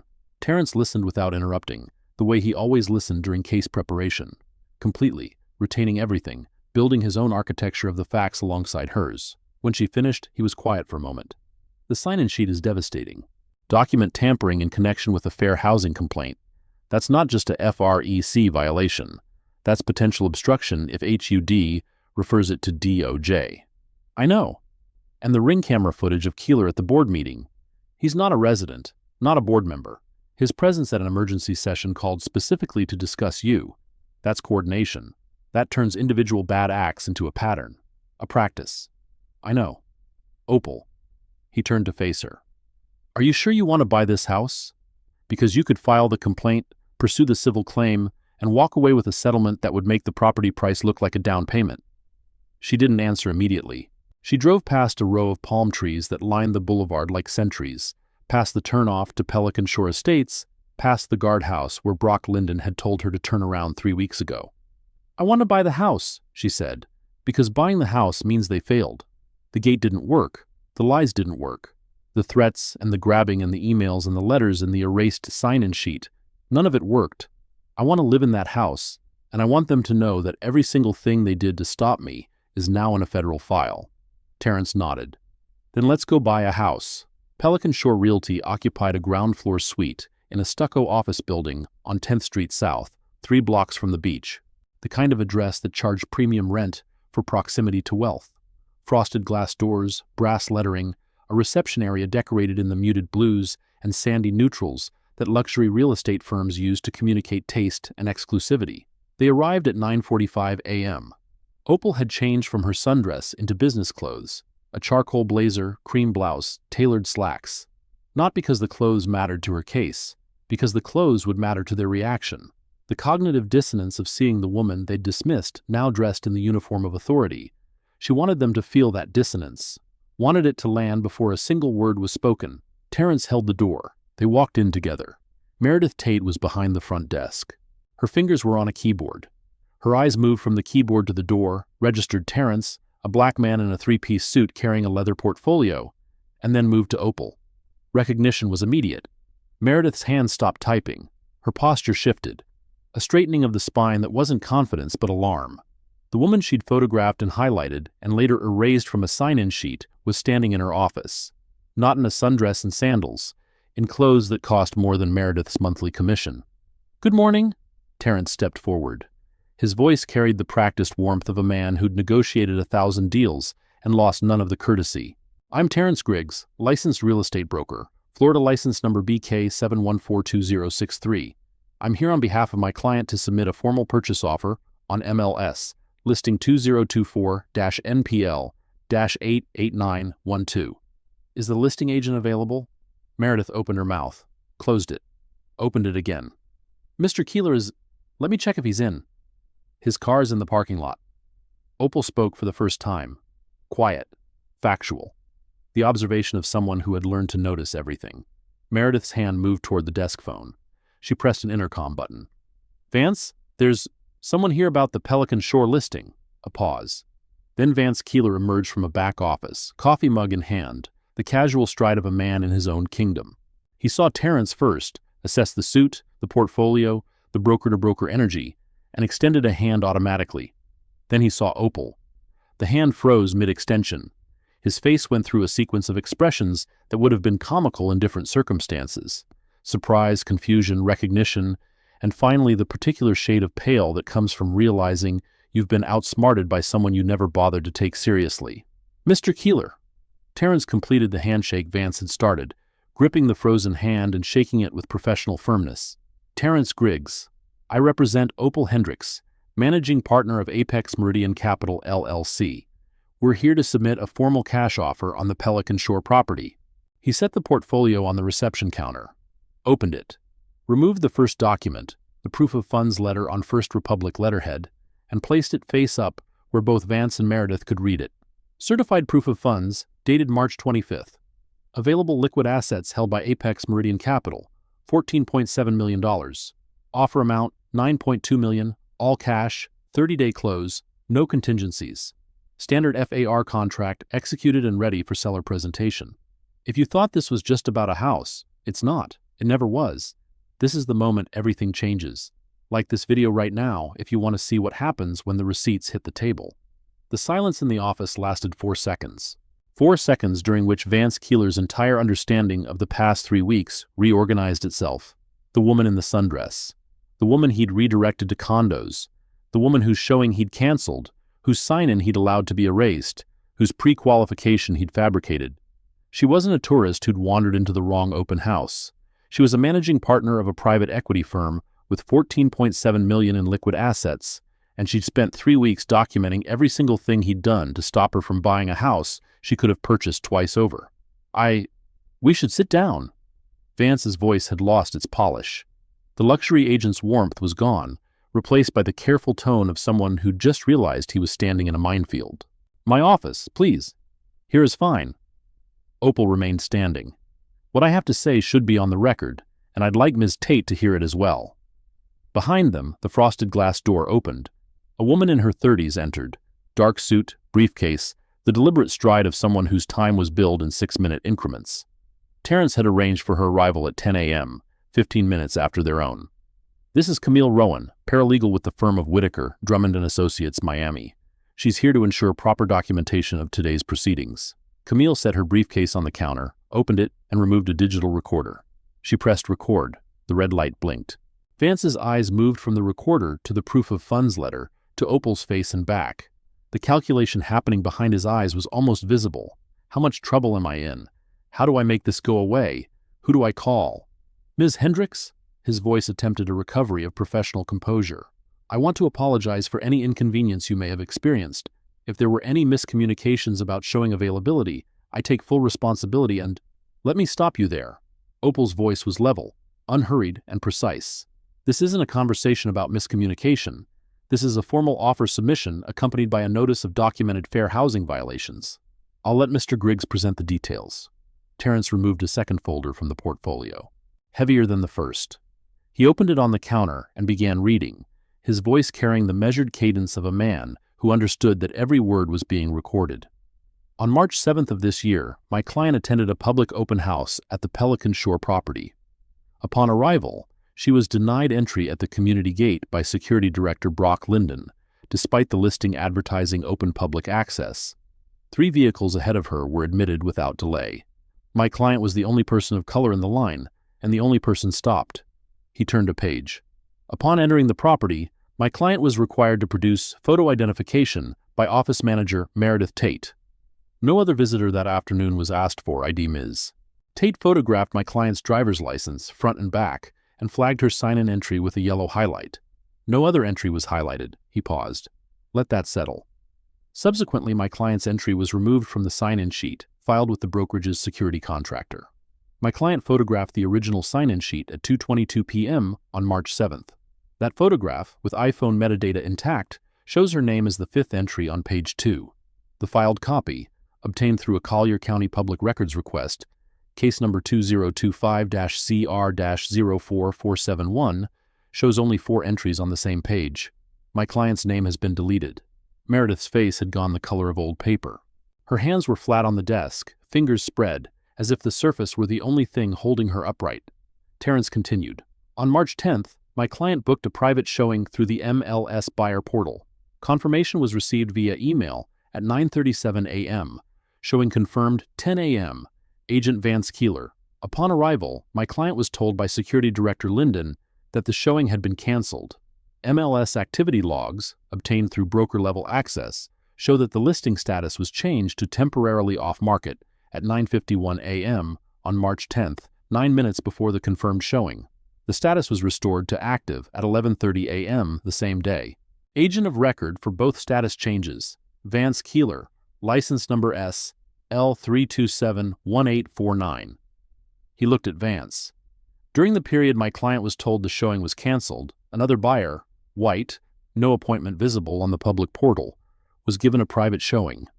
My client observed and photographed Mr. Keeler's vehicle in the property driveway at the time she was told no showing was occurring. Vance's coffee mug was still in his hand. He hadn't moved, hadn't set it down, hadn't taken a drink. He stood like a man who'd been told to hold very still during an earthquake. Terrence turned another page. On March 10th, my client called this office and spoke with Ms. Tate, who stated the property was under contract. At the time of that statement, 10:22 a.m., the MLS showed an active listing with no pending status and no contract notation. The statement was false. Another page.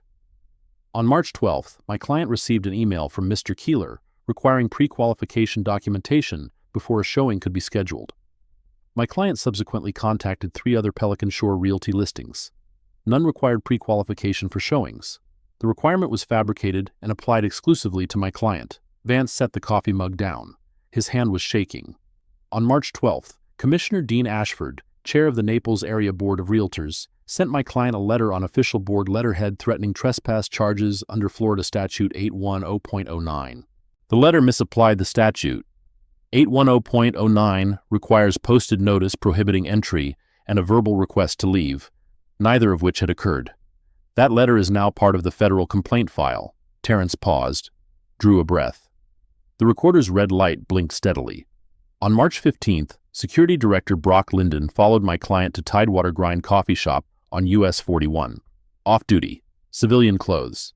He sat at the adjacent table for approximately 40 minutes, then verbally threatened my client upon departure. And I quote, "You should stop coming around here. People are getting uncomfortable." My client filed a report with the Collier County Sheriff's Office. Case number CCSO-2025-03-15-4891. Another page. The folder seemed bottomless. On March 20th, Mr. Linden approached my client at the Pelican Shore Beach Access, a Collier County public easement, and grabbed her right wrist with sufficient force to leave visible bruising. Medical records from Pine Ridge Urgent Care, dated March 20th, document contusion consistent with forceful gripping on the right wrist. Photographs of the injury were taken every 12 hours for 5 days, with a ruler for scale, and are included in the complaint file. On March 22nd, HOA Board President Paige Whitfield confronted my client at the same coffee shop, threatened her with legal action, and deliberately knocked a cup of coffee across my client's laptop, destroying the device. A witness statement from the cafe employee was obtained, and the encounter was captured on the establishment's security camera. Terrence closed the folder. Let the weight of it sit on the counter. Not just the physical weight of the paper, but the evidentiary weight of 3 weeks compressed into a stack of time-stamped, cross-referenced, forensically preserved documentation. The showing logs obtained through my client's public records request reveal a pattern. Between January and March of this year, 47 private showings were conducted at the subject property. 44 buyers were admitted without delay. 3 were delayed, redirected, or denied. All 3 were persons of color. None of the 44 admitted buyers were asked for pre-qualification documentation. He let the numbers hang in the air. Based on the foregoing, we have today filed the following. First, a formal complaint with the United States Department of Housing and Urban Development under 42 U.S.C. Section 3610, alleging violations of 42 U.S.C. Section 3604, subsections A, B, and D, discrimination in the sale of housing, discriminatory terms and conditions, and misrepresentation of availability, as well as 42 U.S.C. Section 3617, which prohibits intimidation and coercion in connection with fair housing rights.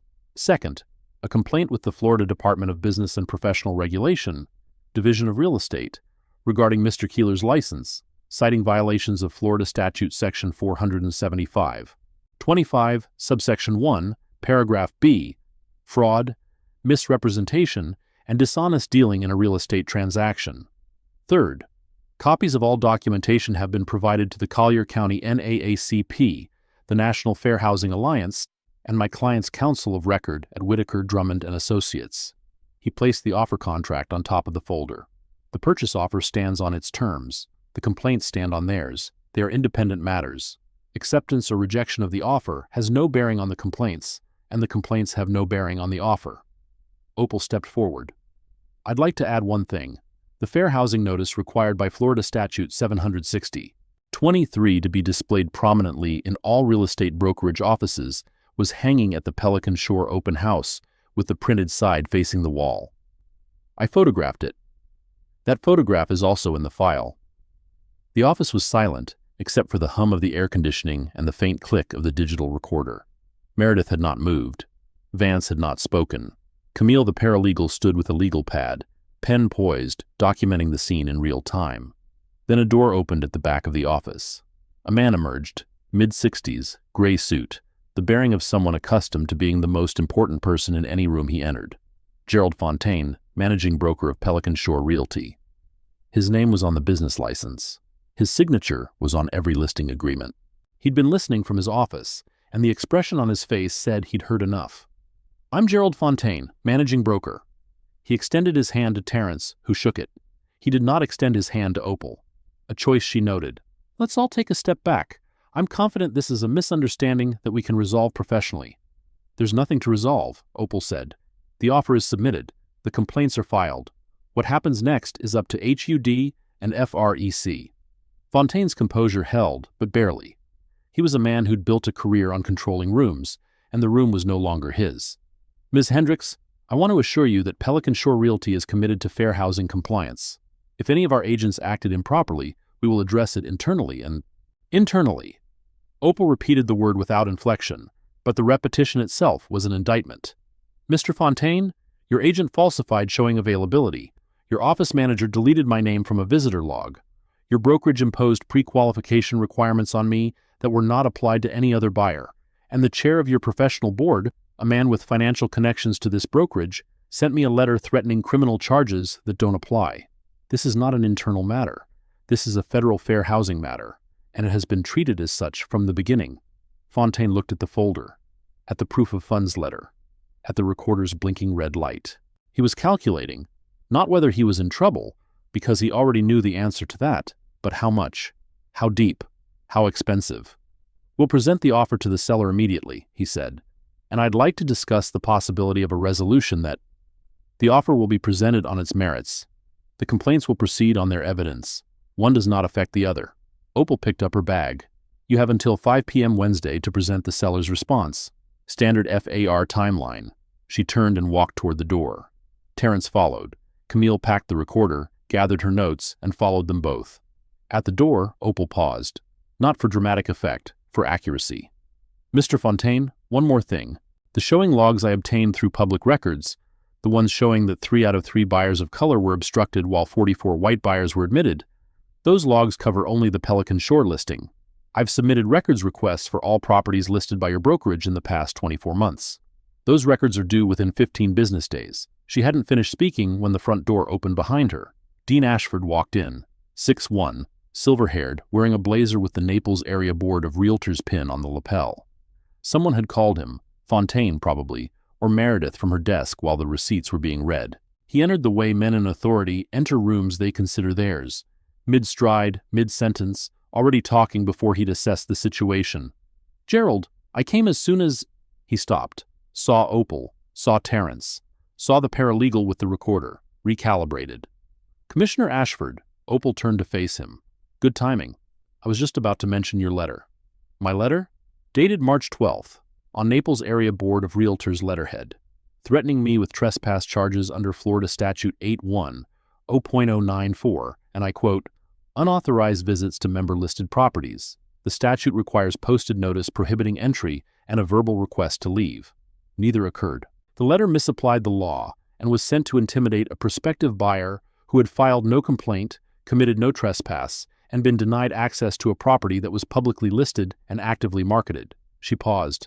Let the recorder catch the silence. "That letter is now Exhibit 14 in the HUD complaint file. It's also been included in the documentation provided to the National Fair Housing Alliance, which, as you may know, tracks instances where professional real estate organizations use their institutional authority to discourage fair housing complaints." Ashford's face went through a transformation that happened in stages, like a building losing its facade panel by panel. First, the professional composure cracked. Then the political calculation behind it became visible. The realization that his letterhead, his signature, his official position as board chair had been used to threaten a woman who was now standing in a brokerage office with a $9 million cash offer and a federal complaint, and that his involvement made him not a mediator, but a co-respondent. "Ms. Hendricks, that letter was sent in response to complaints from member brokerages. Standard practice to threaten buyers of color with criminal charges that don't apply?" Terrence stepped forward. "Commissioner, my client isn't here to negotiate with you. She's here to inform you that your letter has been documented, preserved, and filed with federal authorities. How you choose to respond to that is between you and your attorney." Ashford looked at Fontaine. Fontaine looked at the floor. Neither spoke. Opal walked out. The frosted glass door closed behind her. Through it, she could see the blurred shapes of 4 people, Vance, Meredith, Fontaine, and now Ashford, standing in the reception area of a brokerage that had just learned the full cost of assuming that a woman in a sundress couldn't afford the houses they were selling, or the lawyers she'd need to hold them accountable. Outside, the Naples sun was already warm at 10:30 in the morning. Terrence walked beside her toward the rental sedan, portfolio under his arm, and said nothing until they were both in the car with the doors locked. "The sign-in sheet. When you said deleted," Meredith's face. He shook his head. "She knows she did it, and she knows you can prove it. She'll resign within 2 weeks. Probably. And Fontaine will let her, because her departure looks like accountability without requiring him to admit anything. Which is exactly what institutions do." Opal started the engine. "Sacrifice the lowest-ranking person and call it reform." They drove north on 10th Street in silence for a block. Then Terrence spoke again. "The seller will accept the offer. I know. Not because they want to. Because their attorney will tell them that rejecting a full-price cash offer from a buyer who has an active HUD complaint against the listing brokerage would constitute the single most discoverable act of retaliation in Florida real estate history." "I know." He looked at her. "How long have you been planning this?" She didn't answer. She drove past the coffee shop where Brock had followed her, past the nail salon where she'd watched Vance's car leave the gate, past the turnoff to Pelican Shore Estates, where the guardhouse stood like a checkpoint between two different Americas. "Long enough," she said. The call came Wednesday at 4:17 p.m. Fontaine's voice, tight with professional courtesy, that sounded like it was being squeezed through a very narrow opening. "Ms. Hendricks, I'm pleased to inform you that the seller has accepted your offer. We'll proceed with title work and Mr. Griggs will handle all transaction communications going forward." Opal's voice was pleasant, final. "Please direct all correspondence to his office." She hung up, set the phone on the hotel desk, and sat. $9.2 million. All cash. 31 days to close. She'd bought the house, but buying the house was never the point. The house was real. She'd live in it, maintain it, watch sunsets over the Gulf from the terrace where Paige Whitfield had once asked if she was with the catering company. But the house was also a vehicle, a mechanism for exposing a pattern that had operated in the open for years, protected by the polite fiction that luxury real estate was simply a market. And markets didn't discriminate. Markets didn't. People did, and people left receipts. This isn't where the story ends. It's where the system responds. And if you think the system goes down easy, subscribe, because the next 3 months are going to test everything you believe about justice. The closing happened on April 7th, a Tuesday. Title company conference room on 5th Avenue South, 2 blocks from the beach. Opal signed 43 documents in 47 minutes. Terrence reviewed each one. Camille Rowan attended as witness and notary. Vance Keeler was not present. Fontaine had reassigned the listing to a different agent for closing, a woman named Sandra Poole, who had nothing to do with any of the prior events and who processed the transaction with the bland efficiency of someone explicitly instructed not to make conversation. The wire transfer cleared at 2:11 p.m. $9.2 million moved from Apex Meridian Capital's escrow account to Seagrove Holdings, LLC. The deed was recorded with the Collier County Clerk by close of business. Opal Hendricks, through her company, now owned a 7-bedroom waterfront estate in the community that had spent 3 weeks trying to keep her out. She moved in the following Tuesday. No movers with a fleet of trucks, no champagne, no housewarming. Just Opal, a rental car full of boxes, and a locksmith who rekeyed every door. The gate opened for her when she entered her code, the one Fontaine's office had provided as part of the closing package, the 12-digit sequence that made the iron arm rise and the road clear and the guardhouse irrelevant. She drove through without stopping. No Brock Linden, no intercom, no demand to turn around. Just the mechanical obedience of a gate that didn't care who it opened for, responding to numbers instead of skin color. The guardhouse had a new security officer, a woman in her 20s, Gulf Coast Protective Services polo, sitting behind the glass with a tablet and a bored expression. She didn't look up when Opal drove through, didn't reach for a radio, didn't step outside to block the lane. The absence of confrontation felt louder than the confrontation itself.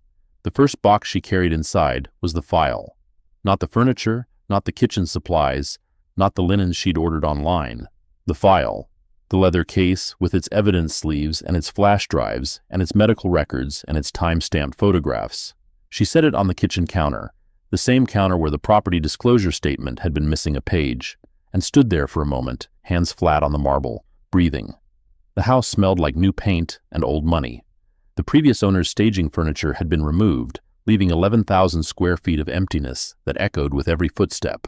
She walked through each room the way she'd walked through them during the open house, methodically, noting details, but this time without the camera, without the documentation, without the awareness that she was building a case in someone else's territory.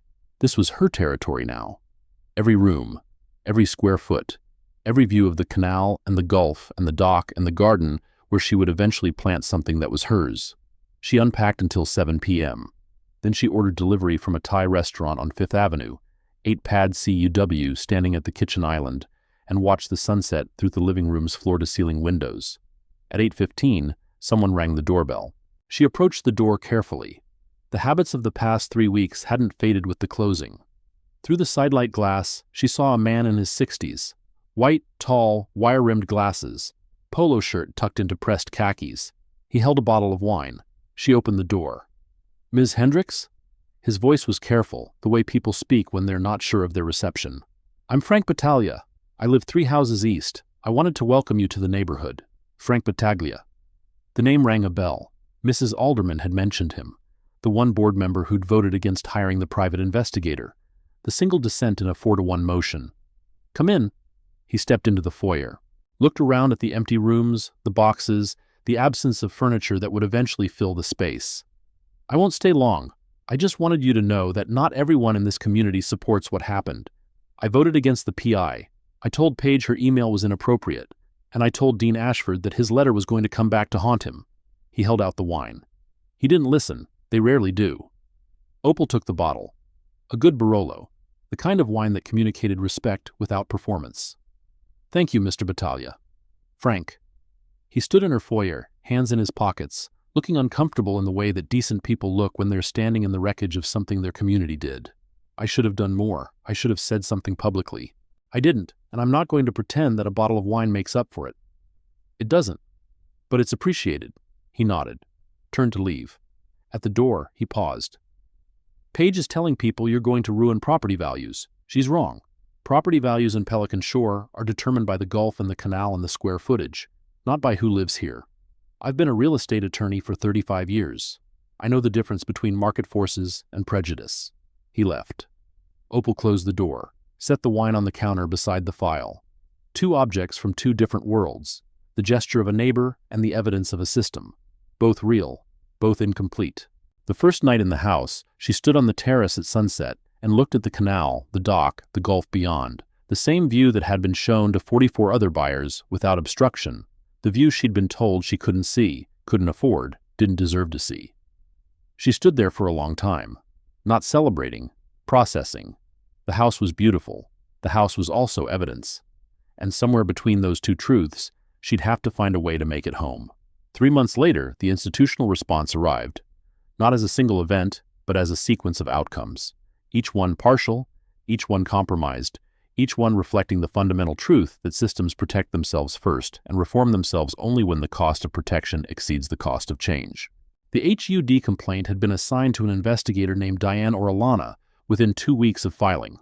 Orellana was thorough, methodical, and overworked. She carried a caseload of 23 active complaints across Southwest Florida, each one requiring interviews, document review, and the kind of slow bureaucratic processing that made justice feel less like a right and more like a favor. On July 15th, Orellana's preliminary findings landed in Opal's email. She read them aloud in her new kitchen, coffee growing cold, the morning light pouring through windows that faced the same canal where Brock Linden had once told her to leave. Preliminary investigation report, case number HUD-04-25-0719. Respondent, Pelican Shore Realty, LLC. Investigator, Diane Orellana. Summary of findings. Based on documentary evidence, witness statements, and analysis of visitor logs spanning January through March, the investigation finds reasonable cause to believe that discriminatory practices in violation of 42 U.S.C. Section 3604, A, B, and D occurred in connection with the sale of the subject property. Reasonable cause.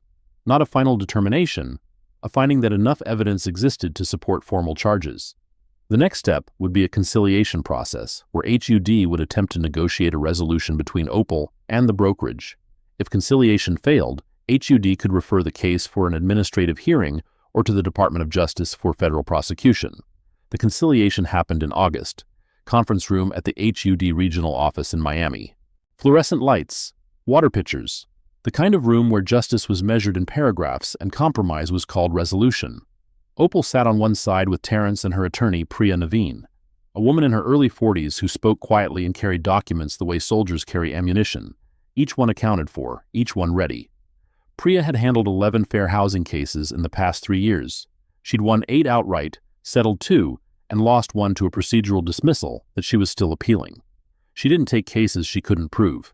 She'd taken Opal's the day Terrence called her. Fontaine sat on the other side with 2 attorneys from a Naples firm, Burke, Westfall, and Crane, that billed $600 an hour and had never lost a real estate case in Collier County. They brought leather folders and fountain pens and the particular confidence of lawyers who assumed their reputation would carry the room. HUD investigator Diane Orellana sat at the head of the table, mediating. She'd reviewed every document in Opal's file, had interviewed Vance Keeler, Meredith Tate, and Brock Linden, had obtained Brock's personnel file from Gulf Coast Protective Services, and discovered 2 prior complaints of excessive force, both from visitors of color, both investigated internally, both found unsubstantiated. The conciliation lasted 6 hours. 6 hours of Fontaine's attorneys arguing that the showing logs didn't prove discrimination. They proved inconsistent application of security protocols. 6 hours of Priya reading receipts, every email, every screenshot, every time-stamped photograph, into the record with the patience of someone who understood that justice was a process of attrition, not a moment of triumph. 6 hours of negotiating terms that would satisfy HUD's minimum standards while allowing the brokerage to claim it had done nothing wrong. At 4:17 p.m., the agreement was signed. Opal's hand was steady, Fontaine's was not. Outside the HUD office, in the parking garage, Opal stood beside her car and didn't move for 3 full minutes. Priya and Terence waited. They knew this moment. The moment after the deal was signed, when the adrenaline faded and the reality settled, and you realized that 3 weeks of documented abuse had been resolved with a settlement that would be forgotten in a year. $25,000, Opal said. Not to anyone, to the concrete ceiling. They pay $25,000 and admit nothing. The monitoring is real, Priya said. 2 years of quarterly audits, that's not nothing. The monitoring ends in 2 years. Then what? Priya didn't answer. She didn't need to. They both knew. The monitoring would end. The training certificates would gather dust. The brokerage would quietly return to its patterns. Different in the details, identical in the structure. The names would change. The gate would remain. Terence put a hand on Opal's shoulder. The class action changes the math. If Marcus Teal and the other buyers are in, the brokerage faces a different kind of exposure. Individual settlements add up. Media coverage accumulates. At some point, the cost of the pattern exceeds the profit of maintaining it. At some point, Opal opened her car door. That's always the answer, isn't it? At some point. She drove back to Naples. 4 hours on Alligator Alley, the Everglades stretching flat and indifferent on both sides. She thought about systems, about patterns, about the difference between winning a case and changing a reality. Marcus Teal called her 3 days later. She'd never spoken to him before, only knew his name from the showing logs, from the entry that mirrored hers, a showing request denied, a property falsely described as unavailable. He was 41, a surgeon at Naples Community Hospital, and he'd spent 9 years trying to buy a waterfront home in Collier County. 9 years of being redirected, delayed, and told that properties were under contract when they weren't. "I saw the newspaper article," he said.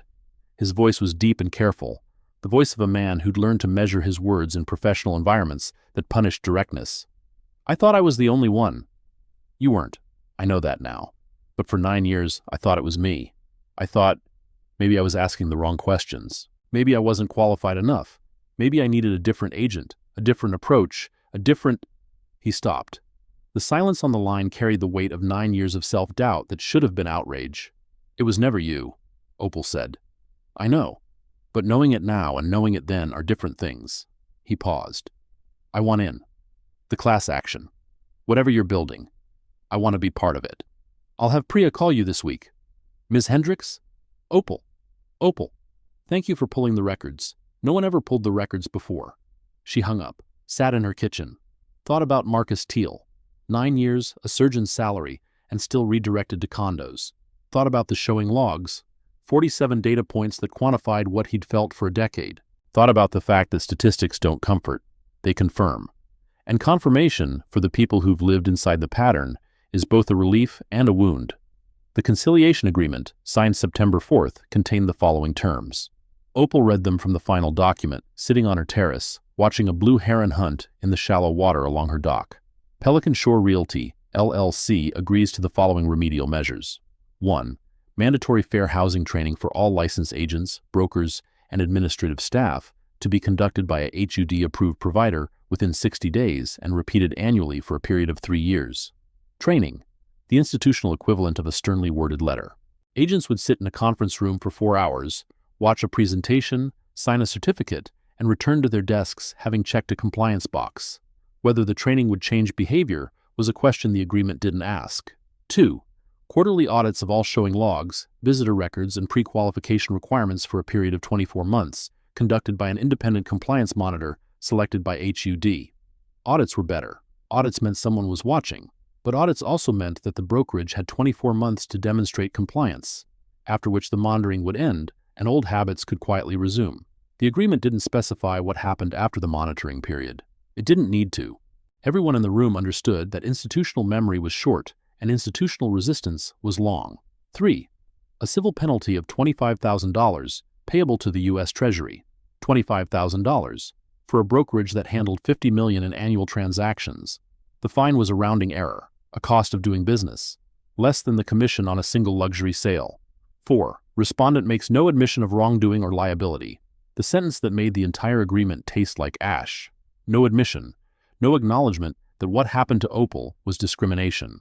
No recognition that the showing logs, the erased sign-in sheet, the fabricated pre-qualification, the physical assault, the trespass threat, the coordinated intimidation, none of it constituted wrongdoing in the brokerage's official position. They paid the fine, they agreed to the training, they submitted to the audits, and they admitted nothing. The FREC complaint moved on a parallel track, slower, quieter, and ultimately just as compromised. The Florida Real Estate Commission opened case FREC-202-5-1183 regarding Vance Keeler's license in April. The investigation was conducted by the Department of Business and Professional Regulations Division of Real Estate, which reviewed the MLS activity logs, the pre-qualification email, the showing records, and Opal's documented timeline. In July, FREC issued its findings. Opal read the disposition letter in her home office, the room that had been listed as a library/study in the original listing, with built-in mahogany shelving and a window overlooking the garden where Paige Whitfield had once held court over champagne. Based upon review of the evidence, the Commission finds probable cause to believe that licensee Vance Keeler, SL3271849, violated Florida Statute Section 475.25(1) B through misrepresentation of property availability and imposition of discriminatory pre-qualification requirements. The Commission orders the following. Licensee is placed on probation for a period of 12 months. Licensee shall complete a 12-hour continuing education course in fair housing compliance within 60 days. Licensee is assessed an administrative fine of $5,000. Probation, not suspension, not revocation.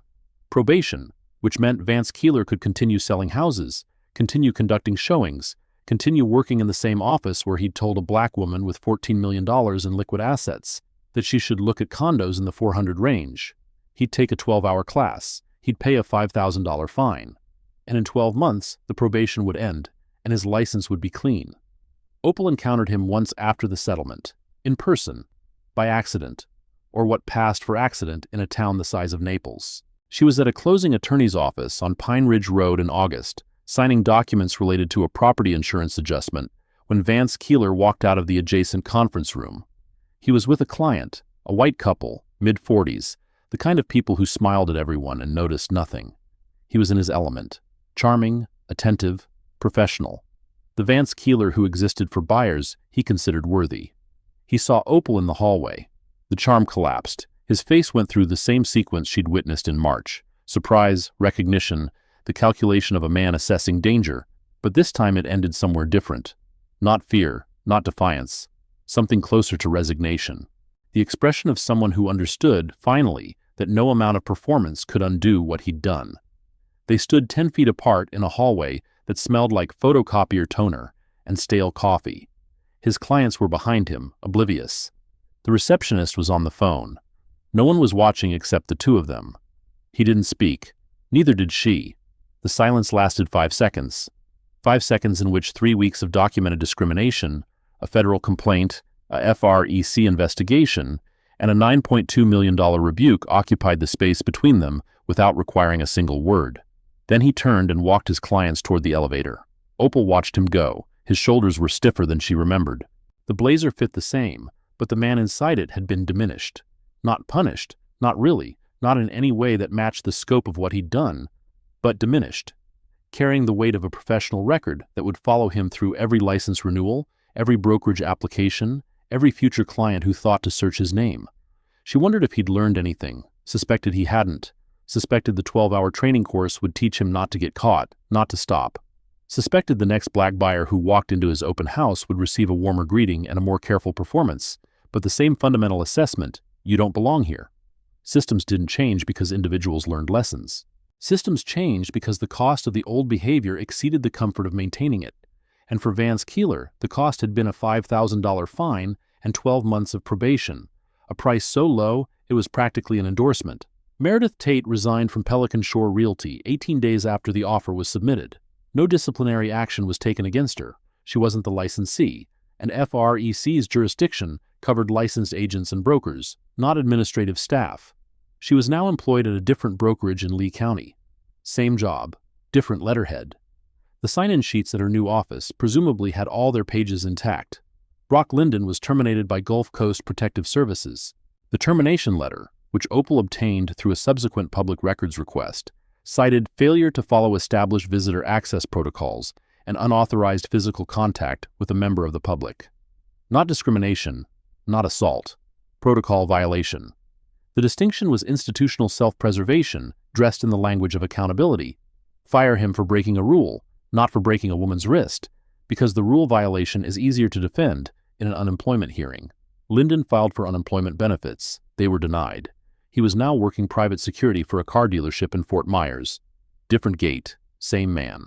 Commissioner Dean Ashford recused himself from all Naples Area Board of Realtors matters related to Pelican Shore Realty, a recusal he announced voluntarily after learning that his threatening letter to Opal was included in the HUD complaint file. The recusal was posted on the board's website in a 2-paragraph notice that mentioned potential conflicts of interest, without specifying what those conflicts were or what had prompted the announcement. He retained his position as board chair. The next election was 14 months away.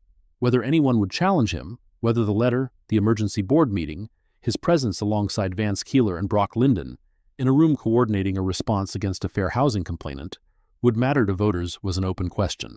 In Collier County, where real estate was the economy and the economy was real estate, institutional loyalty often outweighed institutional accountability. Paige Whitfield was removed from the Pelican Shore HOA board.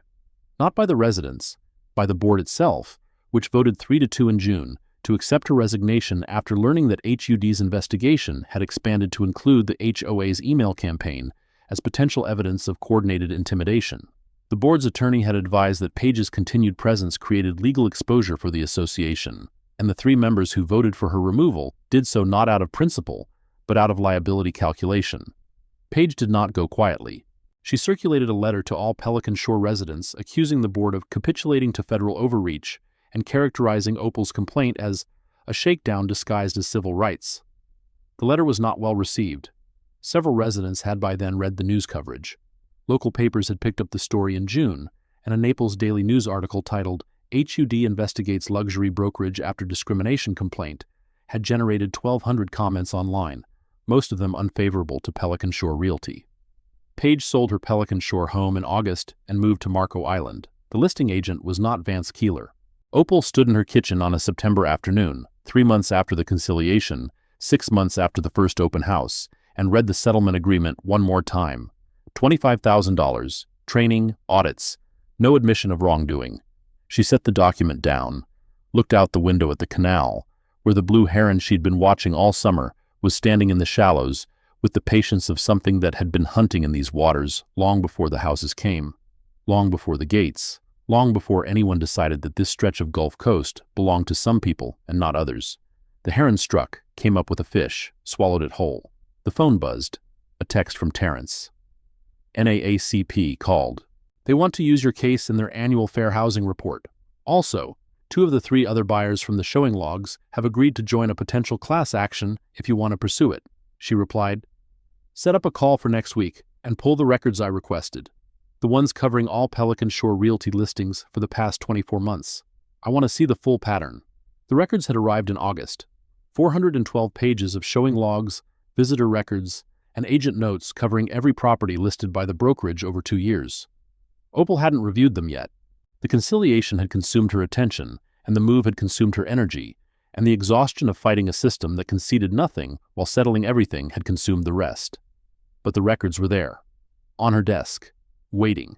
She'd hired a data analyst, a former HUD investigator named Malcolm Price, who now worked as a consultant, to review the full data set. His preliminary assessment, delivered by phone last week, had been 4 words. The pattern is systemic. Systemic, meaning not one listing, not one agent, not one buyer of color turned away at one gate. A practice embedded in the brokerage's operations, visible across properties and agents and years, protected by the same mechanisms that had protected Vance Keeler: plausible deniability, procedural misdirection, and the institutional confidence that no one would ever bother to pull the records. Opal had pulled the records, and the records told a story that the $25,000 fine and the 12-hour training course and the no-admission settlement had tried very hard not to hear. Whether anyone else would listen, whether the class action would proceed, whether the NAACP report would generate pressure, whether HUD's monitoring would catch what the brokerage's lawyers were already working to hide, was a question that couldn't be answered from a kitchen in Naples on a September afternoon. Some questions took years, some took generations, some were never answered at all, just passed forward from one fighter to the next, each one picking up where the last one left down. She pulled the first box of records toward her. 412 pages. She started reading. There were other things too, smaller things. Things that didn't fit in legal filings or conciliation agreements, but mattered in the way that human moments always matter more than institutional ones. Mrs. Alderman knocked on Opal's door on a Saturday morning in July, carrying a pie and an expression that mixed warmth with the particular determination of a woman who had made a decision about how the remaining years of her life would be spent. "I'm joining the HOA board," she said, setting the pie on the kitchen counter. "Filed my candidacy yesterday, elections in November. You'll have to campaign. I've been campaigning for 23 years. I just didn't know it yet." She looked around the kitchen, the same kitchen where the property disclosure statement had been missing a page, where the espresso machine had been demonstrated for everyone except the woman who'd end up owning it. "Nice house. Looks different without the champagne and the jazz trio." "It's getting there." Mrs. Alderman sat on a stool at the island without waiting for invitation, a liberty she'd earned, in her own estimation, by handing over flash drives and witness testimony when nobody else in the neighborhood would. She wasn't wrong. "You know Paige still sends emails, right? From Marco Island, concerned citizens of Collier County. She's got a mailing list of about 40 people who think the HUD complaint was a federal conspiracy." "I know, I'm on the mailing list." Mrs. Alderman laughed. It was the laugh of someone who'd discovered, at 79, that there was more fight in her than she'd thought. More than her husband, dead 6 years now, would have expected. More than her daughter had known to hope for. More than the community she'd lived in for 2 decades had ever asked her to use. "Good. Keep your enemies' emails. My daughter taught me that." She tapped the counter with one finger. "Speaking of Ellen, she's been doing some digging on Gulf Coast Protective Services. Did you know Brock Linden filed 3 incident reports in the past year, all involving black visitors, and all 3 were closed without action? The company has a pattern of its own." "I know. Orlana found 2 of those during her investigation. The 3rd one was filed after I submitted my records request, which means someone at Gulf Coast went back and created a report retroactively to make their documentation look complete. Backdated it? The filing date and the incident date are 8 weeks apart. That's not a clerical delay. That's a cover-up." Mrs. Alderman's eyes narrowed. "Does your attorney know?" "It's in the file. Everything's in the file. That's the idea." The older woman stood, smoothed her linen jacket, looked at Opal with an expression that was harder to read than the fair housing statutes, something between admiration and sorrow, the look of someone who was proud of what had been built and grieved by the fact that it had been necessary. "You know they're not done with you. Not Paige, not Ashford, not the brokerage. You embarrassed them. Publicly. People like that don't forget." "I'm not asking them to forget. I'm asking them to comply." "There's a difference?" "There's a chasm." Opal walked her to the door. "Mrs. Alderman, Dorothy, thank you for the footage, for the testimony, for the pie. The pie is store-bought." She stepped onto the front walk. "The rest was homemade." She left. Opal closed the door. Ellen Alderman had filed a formal complaint with the Collier County Commission regarding Gulf Coast Protective Services compliance with their occupational license requirements. Specifically, whether the company had filed the required incident reports for Brock Linden's physical contact with Opal at the beach access. The county's review, completed in August, found that no incident report had been filed for the March 20th encounter. Gulf Coast's county permit was placed under a 6-month compliance review. Not revoked, reviewed. The system's machinery ground slowly. Every outcome was partial. Every victory came with an asterisk. The brokerage paid its fine and admitted nothing. The agent kept his license on probation. The security guard got fired for a protocol violation, not for assault. The HOA president resigned and moved away, still circulating emails about federal overreach.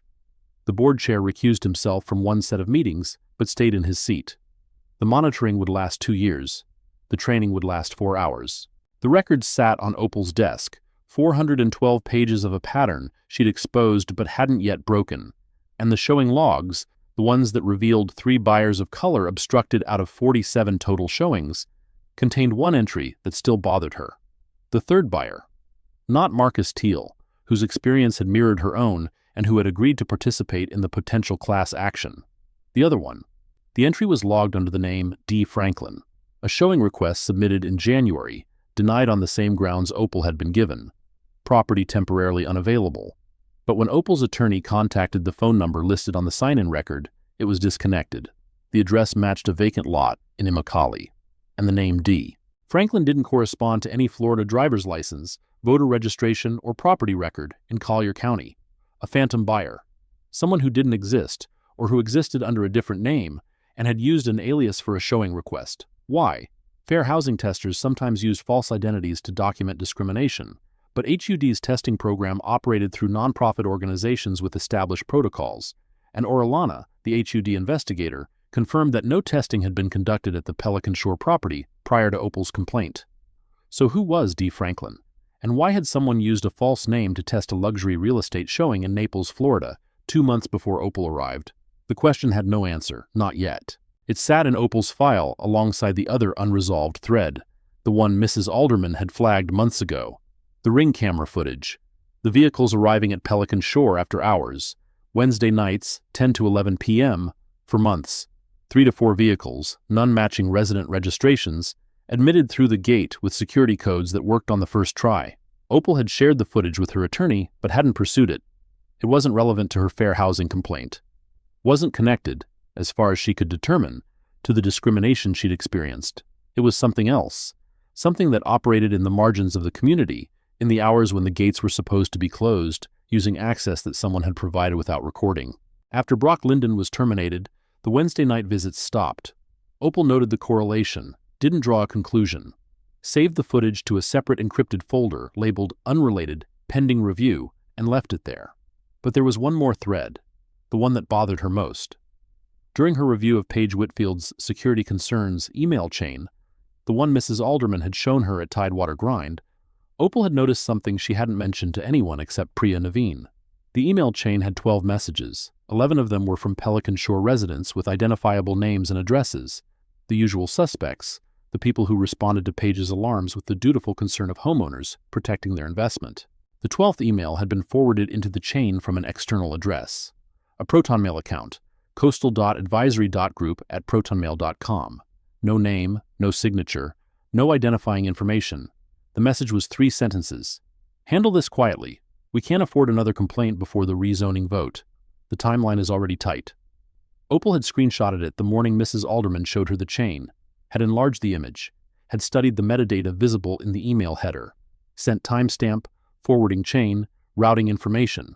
The ProtonMail account was end-to-end encrypted, meaning the sender's identity was protected by layers of cryptographic security that would require a federal subpoena to penetrate, if it could be penetrated at all. Rezoning vote. Opal had searched the Collier County Commission's public calendar. There was, in fact, a rezoning hearing scheduled for May, a proposal to reclassify a parcel of undeveloped land adjacent to Pelican Shore Estates from agricultural to residential, allowing the construction of a 40-unit luxury condominium development. The applicant was a company called Gulf Horizon Development LLC, registered in Delaware, the same state where the seller's trust, Seagrove Holdings LLC, was registered. The connection might be coincidental. Delaware incorporation was standard practice for real estate entities. But the timing, a rezoning vote that required community support, a community being told to handle this quietly, and a complaint from a black buyer that threatened to draw federal attention to a neighborhood that needed to look clean, the timing formed a shape that Opal recognized from experience, the shape of money protecting itself. She'd flagged the email for Priya. Priya had said what attorneys always said, interesting but not actionable. Not without more. More meant subpoenas. More meant investigators with jurisdiction. More meant federal interest beyond a fair housing complaint. The kind of interest that came from patterns of fraud, not patterns of discrimination. The rezoning vote happened in May. It passed, 4-1. Gulf Horizon Development broke ground in July. The project was expected to add 40 units of luxury housing to the Pelican Shore area, with projected sale prices between $2 and $4 million per unit. Total project value, approximately $120 million. $120 million in development value. and someone had told the HOA president to handle a black buyer's complaint quietly because they couldn't afford the attention. Opal didn't know who sent the email, didn't know the connection between Gulf Horizon, Seagrove Holdings, and the people who'd tried to keep her out, didn't know whether the rezoning and the discrimination were coordinated or merely coexistent, two expressions of the same system operating in parallel, each protecting the other without requiring explicit instruction. She didn't know, but the file was open, and some files stayed open for years before the right question found the right answer. Some files stayed open, some patterns resolved on their own timeline, or not at all. 3 weeks after the conciliation was signed, Opal was sitting on her terrace at sunset when her phone buzzed. A text from an unknown number. Naples area code. "Congratulations on the house. Enjoy it while it's yours." She read it twice. The first time for content, the second time for tone. The particular cadence of a threat that wanted to sound casual. Enjoy it while it's yours. Not a prediction. An implication. The suggestion that ownership was temporary, that what she'd won could be taken, that the gate she'd walked through still belonged to people who hadn't conceded anything except a $25,000 fine. She screenshotted the text, saved it with metadata, forwarded it to Terrence and to Priya Naveen at Whitaker Drummond with a single line. Add to file. Unknown sender. Possible intimidation in violation of 42 U.S.C. Section 3617. Then she set the phone down. The sun was lower now, painting the canal in shades of copper and amber. The heron was gone, off to whatever herons go when the fishing is done. The dock was empty. The houses along the canal were beginning to light up, window by window, the evening routine of a neighborhood that would never fully accept her but could no longer keep her out. She thought about the file on her desk, 412 pages. The pattern Malcolm Price had called systemic. The two buyers who'd agreed to join a class action. The phantom entry for D. Franklin that led to a disconnected phone and a vacant lot. The Wednesday night vehicles that had stopped arriving when Brock Linden lost his job. She thought about the $25,000 fine and the 12-hour training course and the phrase "no admission of wrongdoing," about Vance Keeler still selling houses on probation, about Meredith Tate at her new brokerage in Lee County, about Paige Whitfield on Marco Island still sending emails, about Dean Ashford in his boardroom chair, recused from one set of meetings but presiding over everything else. She thought about the gate, the one that had opened for 3 white vehicles without stopping and had closed for her, the one that now opened for her every morning because she owned the house, because she'd paid $9.2 million, because the deed was recorded and the title was clear, and the law said this was her home. The gate opened for her now, but the system that built the gate was still standing. The assumptions that powered it, the reflexive sorting of people by appearance, the institutional confidence that exclusion was protection, the quiet coordination of agents and boards and security directors who all understood without being told what kind of buyer was welcome and what kind wasn't. Those assumptions hadn't been fined or trained or monitored. They lived in the space between policy and practice, in the gap between what institutions said they valued and what they actually did. Opal knew this, had known it long before Naples, had built a career on knowing it, on understanding that systems didn't change because you proved they were wrong. They changed, slowly and incompletely, because you made it more expensive to stay the same than to evolve. She'd made it expensive. $25,000 in fines. Legal fees that dwarfed the fine. A federal investigation that would follow the brokerage for 2 years. A FREC case on Vance Keeler's permanent record. Public attention that no amount of frosted glass and brass lettering could polish away. It wasn't enough. It was never enough. But it was a start. And starts were how things began. The phone buzzed again. This time, Terrence. Malcolm finished the full analysis. You need to see this. The 24-month data shows differential treatment across 11 properties. Not just yours. 11. She closed her eyes, opened them. The gulf was dark now. The sunset finished, the water holding the last faint memory of light. Send it to me. I'll read it tonight. Opal, this is bigger than one brokerage. I know. This is a pattern or practice case. If we take this to DOJ, send me the data. Let me read it. We'll talk in the morning. She hung up. Set the phone face down on the terrace railing. Listen to the water. Listen to the silence of a neighborhood that had made its peace with her presence the way institutions make peace with things they can't prevent. Grudgingly, provisionally, with the quiet reservation that compliance is not acceptance, and acceptance is not change. 11 properties, 2 years. A pattern so consistent it could be graphed. The file was getting thicker. The case was getting bigger. And the woman they'd tried to turn away at the gate was sitting on the terrace of a $9 million house, reading data that would determine whether one brokerage's settlement became an entire industry's reckoning. She picked up the phone, opened the file Terrence had sent. 412 pages, now annotated by a former HUD investigator who'd spent 30 years learning to see what institutions tried to hide. She started reading. The heron would be back in the morning. So would she. And the gate, the one that opened now, the one that had always been meant to keep people like her on the other side. The gate was just a gate. What mattered was who was sitting on this side of it, and what she was going to do next. This story isn't over. Hit subscribe if you believe the receipts always catch up. Share this with someone who needs to hear it, because somewhere right now, another gate is closing on someone who has every right to walk through it, and another file is being opened by someone who refuses to look away. Thank you for taking the time to watch this video today. If you found the content helpful, please remember to like and subscribe so you won't miss our upcoming episodes. If you have any questions or suggestions, feel free to leave a comment below.